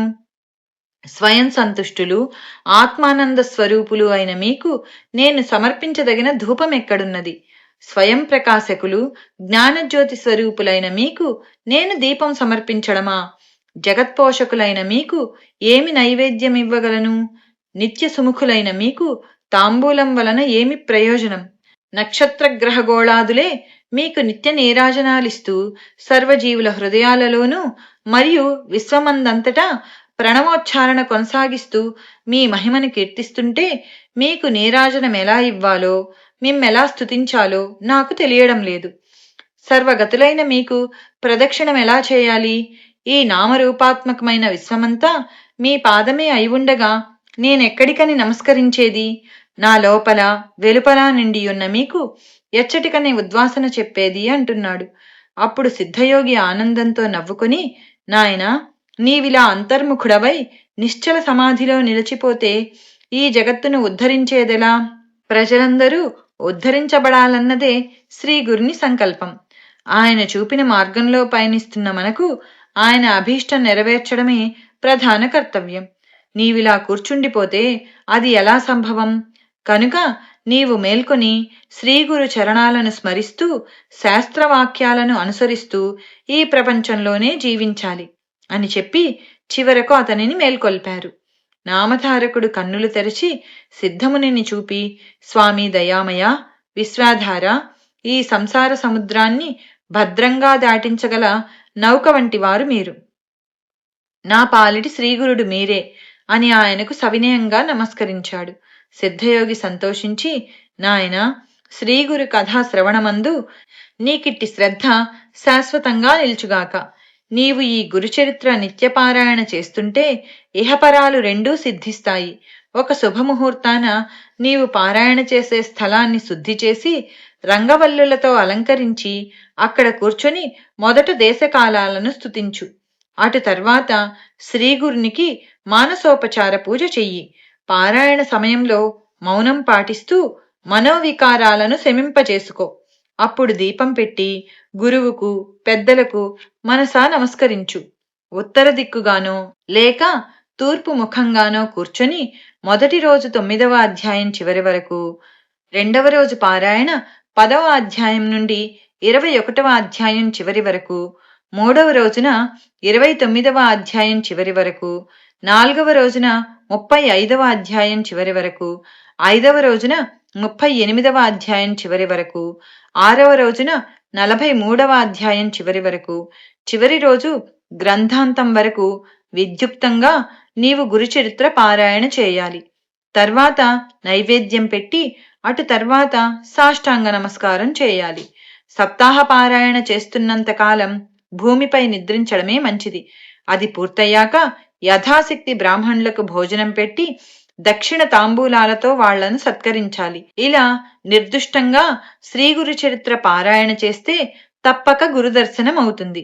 ఇలా చేస్తే సాటి వారందరూ కూడా ఆ భగవంతుణ్ణి సేవించుకోగలుగుతారు. శ్రీదత్తాయ గురవే నమః. శ్రీ శ్రీపాద శ్రీ వల్లభాయ నమః. శ్రీ నృసింహ సరస్వత్యై నమః. శ్రీ గురు చరిత్ర అధ్యాయం 52 సంపూర్ణం. 7వ రోజు పారాయణ 44వ అధ్యాయం నుండి 52వ అధ్యాయం వరకు సంపూర్ణం. శ్రీ గణేశాయ నమః. శ్రీ సరస్వత్యై నమః. శ్రీ గురుభ్యో నమః. అధ్యాయం 51 శ్రీ గురు చరిత్ర. నామధారకుడు, స్వామి, శ్రీగురుడు వైఢూర్య నగరం నుండి బయలుదేరి వెళ్లి గౌతమీ పుష్కరయాత్ర పూర్తి చేసుకుని తిరిగి గంధర్వ నగరం చేరాక ఏమి చేశారో సెలవీయండి అన్నాడు. సిద్ధయోగి ఇలా చెప్పారు. శ్రీగురుడు కొంతకాలం గంధర్వ నగరంలోనే ఉన్నారు. అది ఈశ్వరనామ సంవత్సరం. అప్పుడు బృహస్పతి సింహరాశిలో ఉన్నాడు. ఒకనాడు ఆయన భక్తులందరితో తాము శ్రీశైల యాత్రకు బయలుదేరుతున్నామని చెప్పారు. అది తెలిసిన గ్రామస్తులందరూ కూడా మఠం వద్దకు చేరుకున్నారు. వాళ్ళందరూ కన్నీరు కారుస్తూ శ్రీగురునితో ఇలా అన్నారు. స్వామి, మీరిప్పుడు శ్రీశైల యాత్రకు వెళ్లవలసిన అవసరమేమిటి? తాము తమ అవతార కార్యం పరిసమాప్తి చేయదలిచినట్లు మాకు తోస్తున్నది. ఇంతకాలము మీ అనుగ్రహంతో మా కష్టాలు అభీష్టాలు తీర్చుకుంటున్నాము. మీరీ గ్రామంలో విజయం చేయడం వలన ఈ గంధర్వపురం భూలోక వైకుంఠమనదగిన మహాపుణ్యక్షేత్రంగా రూపొందింది. నిజానికి మీరు మా అందరికీ కులదేవతగా నిలిచారు. మేము అగ్నులము, దీనులము. మాకు మీరు తప్ప వేరు దిక్కు లేదు. మమ్మల్ని విడిచిపెట్టిపోవడం మీకు న్యాయమేనా? ఏ తల్లి అయినా తన బిడ్డలను ఇలా విడిచి వెళ్ళిపోతుందా? ఎప్పుడూ వారి చెంతనే ఉండి వాళ్లను సాకడం ఆమె ధర్మం కాదా అన్నారు. శ్రీ నృసింహ సరస్వతి స్వామి వాళ్ల భక్తికి కరిగిపోయి చిరునవ్వుతో ప్రేమగా ఇలా అనునయించారు. బిడ్డలారా, మాపై ఇంత భక్తితో మెలిగే మిమ్మల్ని విడిచి మేము మాత్రం పోగలమా? నిజానికి మేము ఎల్లప్పుడూ ఈ గంధర్వపురంలోనే ఉంటాము. నిత్యము ఈ సంగమంలో స్నానము, నిత్యకృత్యములు తీర్చుకొని మధ్యాహ్న సమయంలో ఈ గ్రామంలో భిక్ష చేసుకుంటూ ఈ మఠంలోనే మీ సేవలందుకుంటూ గుప్తంగా ఉంటాము. కేవలం లౌకికుల స్థూల దృష్టికి మాత్రమే మేము శ్రీశైలం వెళ్ళినట్లు ఇక్కడ లేనట్లు కనిపిస్తాము గాని నిజానికి మా ప్రతిరూపాలుగా ఇక్కడ ప్రతిష్ఠిస్తున్న మా పాదుకల రూపంలో ఇక్కడే ఉంటాము. ఇది ముమ్మాటికి నిజము, ఎట్టి సందేహమూ లేదు. మా భక్తులకు మేము ప్రత్యక్షము కానిదెప్పుడు? ఈ గంధర్వపురంలో భక్తుల యోగక్షేమాలు కనిపెట్టి ఉండే మమ్మల్ని సేవించేవాడు కోరినది ఏది లభించదు. మీరందరూ నిత్యము ఈ సంగమంలో స్నానం చేసి సాక్షాత్తు కల్పవృక్షమైన ఈ అశ్వత్థ వృక్షానికి ప్రదక్షిణం చేసి అనర్థాలన్నింటినీ తొలగించగల ఇచ్చటి పాదుకలను అర్చిస్తూ ఉంటే సర్వభ్రమలు తొలగి సాక్షాత్తు ఆనందమే సిద్ధిస్తుంది. ఎలాంటి చింతలు గలవారికైనా ఇచ్చటి చింతామణి అనబడు విఘ్నేశ్వరుని ఆరాధించడం వలన సర్వ విఘ్నాలు నశిస్తాయి. భక్తి శ్రద్ధలతో ఈ అష్టతీర్థాలలో స్నానం చేసేవారికి సర్వసిద్ధులు సమకూరి ముక్తి కూడా లభిస్తుంది. 3 కాలాలలోనూ ఈ మఠంలోని మా పాదుకలను పూజించి నీరాజనమిచ్చి నిర్మలమైన మనస్సుతో మమ్మల్ని స్మరిస్తే కోరినది తప్పక నెరవేరుతుంది. ఇక ముందు పవిత్రమైన ఈ దేశం మ్లేచ్ఛులైన యవనులకు అధీనమవుతుంది. వాళ్ళు కూడా ఇక్కడికి వస్తారు. వారు వస్తే ఇక్కడ భక్తులకు కష్టం కలుగుతుంది. మేము ఇక్కడ లేమని వాళ్ళు అనుకోగలందులకు స్థూల దృష్టికి శ్రీశైలం వెళ్ళిపోయినట్లు కనిపిస్తాము గాని అదృశ్యంగా ఇక్కడే భక్తులకు నిత్య ప్రసన్నులమై శాశ్వతంగా ఉంటాము అని చెప్పి ఆయన తమ పాదుకలు మఠంలో విడిచిపెట్టారు. వెంటనే ఆయన మఠం నుండి బయటకు వచ్చి సాయందేవుణ్ణి, నందిశర్మను, నరహరి కవిని, నన్ను కూడా తీసుకుని శ్రీశైలానికి బయలుదేరారు. కొందరు శిష్యులు గంధర్వపురంలో ఉండిపోయారు. శ్రీగుర్ని వద్ద సన్యాస దీక్ష తీసుకున్న కృష్ణ సరస్వతి, బాల సరస్వతి, ఉపేంద్ర సరస్వతి, మాధవ సరస్వతి మొదలగున వారు అంతకుముందే శ్రీగుర్ని ఆజ్ఞ మేరకు తీర్థయాత్రలకు వెళ్లిపోయారు. స్థానిక భక్తులు మా 5గురిని ఊరి పొలిమేర వరకు వచ్చి సాగనంపి చేతులు జోడించి శ్రీవారి దివ్యరూపం కనుమరుగయ్యే వరకు చూస్తూ నిలబడి అటు తర్వాత వారి పాదాలను ధ్యానిస్తూ తిరిగి వెళ్లిపోయారు. అటు తర్వాత జరిగినది చెబుతాను విను. వెనుక శ్రీగురుడు వైద్యనాథ క్షేత్రం నుండి బయలుదేరినప్పుడు వారి వద్ద సెలవు తీసుకుని తీర్థయాత్రలకు బయలుదేరిన శిష్యులు, వైఢూర్య నగరాన్ని పరిపాలించిన యవనరాజు శ్రీగురుని ఆజ్ఞానుసారం కొంతకాలం ముందే శ్రీశైలం చేరి అక్కడ వారి రాక కోసం ఎదురు చూస్తూ ఉన్నారు. బహుధాన్యనామ సంవత్సరంలో ఉత్తరాయణ పుణ్యకాలం వచ్చింది. కుంభరాశిలోకి సూర్యుడు, కన్యారాశిలోకి బృహస్పతి ప్రవేశించారు. అది శిశిర ఋతువు, మాఘమాసం కృష్ణపక్షం ప్రతిపద అనగా పాడ్యమి. శుక్రవారం నాడు శ్రీగురుడు శిష్యులమైన మా 4గురితో కలిసి శ్రీశైలం వద్దనున్న పాతాళ గంగకు చేరారు. అక్కడ ఆయన స్నానం చేసి ఒక పుష్పాసనం సిద్ధం చేయమని మమ్మల్ని ఆజ్ఞాపించారు. మేమంతా త్వరగా పూలు సమృద్ధిగా సేకరించి వాటిని అరటి ఆకులపై అమర్చి ఒక పూలనావ సిద్ధం చేశాము. అప్పుడు శ్రీగురుడు దానిని నది నీటిపై ఉంచమని ఆదేశిస్తే మేమలానే చేశాము. అప్పుడాయన మేము ఈ పూలనావలో ఈ పాతాళగంగ దాటి శ్రీశైలం చేరి అక్కడ మల్లికార్జునునితో ఐక్యం చెందుతాము. మీరందరూ వెనక్కి తిరిగి గంధర్వపురం వెళ్ళిపోండి అని చెప్పారు. కాని మేము నివ్వెరబోయాము. ఆకస్మికమైన వారి ఆజ్ఞకు కృంగిపోయి కన్నీరు కారుస్తూ అలాగే ఉండిపోయాము. ఆయన మమ్మల్ని ఓదారుస్తూ ఇలా అన్నారు: ప్రియ శిష్యులారా, మీరిలా దిగులు పడకూడదు. మీరు గంధర్వపురం వెళ్ళండి. మీకు ఎల్లప్పుడూ అక్కడ మా దర్శనం లభిస్తుంది. భక్తి లేని వారికి కనిపించక భక్తులకు మాత్రమే దర్శనమివ్వదలచి మేమక్కడే గుప్త రూపంలో ఉంటాము. మమ్మల్నే నమ్ముకుని కొలిచే భక్తుల ఇళ్లలో మేము ప్రత్యక్షంగా ఉంటాము. పుష్యమీ నక్షత్రంతో కూడిన ఆ శుక్రవారం నాడు ఆ శుభ సమయంలో శ్రీగురుడు ఆ పూలనావ మీద కూర్చుని నది మధ్యకు సాగిపోతూ ఒడ్డున నిలిచిన మా అందరితో చివరి మాటగా ఇలా చెప్పారు: నాయనలారా, మీకు సర్వశుభాలు ప్రాప్తించుగాక. నలుగురు ఒక చోట చేరి మా చరిత్ర పారాయణ చేసేవారు, అందులోని స్తోత్రాలు పఠించేవారు, నామ సంకీర్తన చేసేవారు మా ప్రీతికి పాత్రులవుతారు. మా కథామృతగానం చేసేవారింట్లో 4 పురుషార్థాలు, సిద్ధులు నిత్య నివాసం చేస్తాయి. జీవితాంతము అష్టైశ్వర్యాలు, అటు తర్వాత ముక్తి సిద్ధిస్తాయి. మేము ఆనంద నిలయానికి వెళ్తున్నాము. మేమచ్చటికి చేరగానే అందుకు గుర్తుగా మీ వద్దకు 4 తామర పువ్వులు ఈ నదిలో కొట్టుకొని వస్తాయి. మీరు నలుగురు వాటిని ప్రసాదంగా తీసుకోండి. మీరు వాటిని ప్రాణం కంటే ఎక్కువ విలువైనవిగా భద్రపరుచుకొని పూజించుకోవాలి. ఇది మా ప్రమాణం. దీనిని సంశయించరాదు అన్నారు.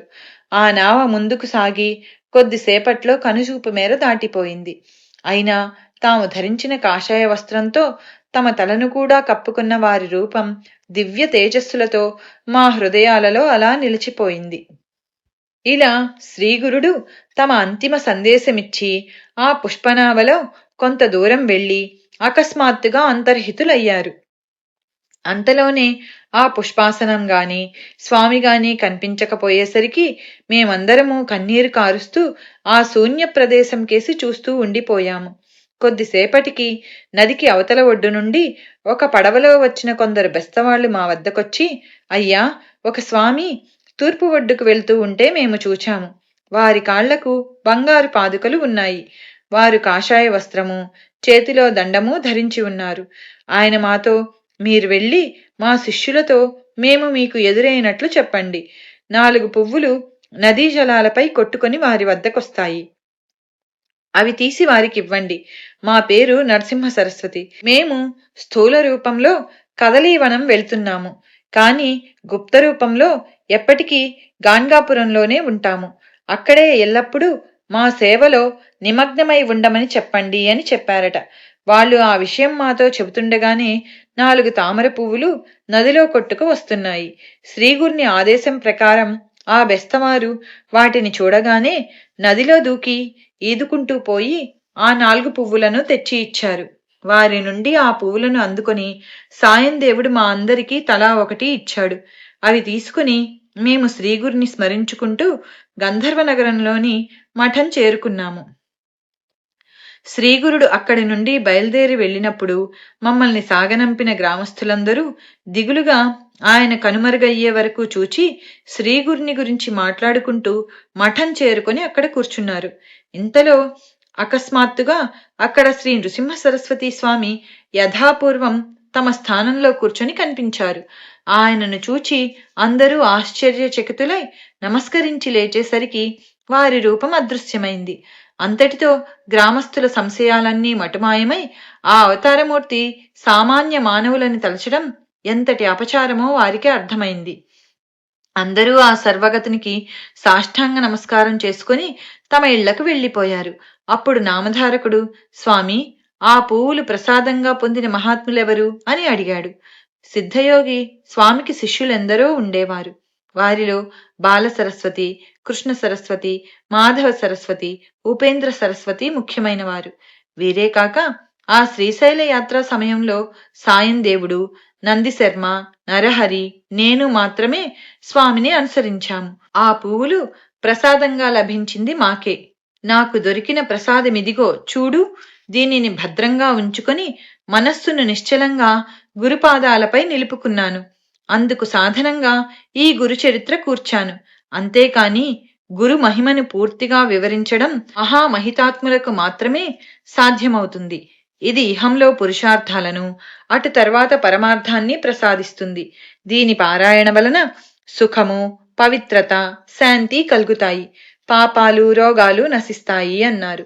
శ్రీ దత్తాయ గురవే నమః. శ్రీ శ్రీపాద శ్రీ వల్లభాయ నమః. శ్రీ నృసింహ సరస్వత్యై నమః. శ్రీ గురు చరిత్ర అధ్యాయం 51 సంపూర్ణం.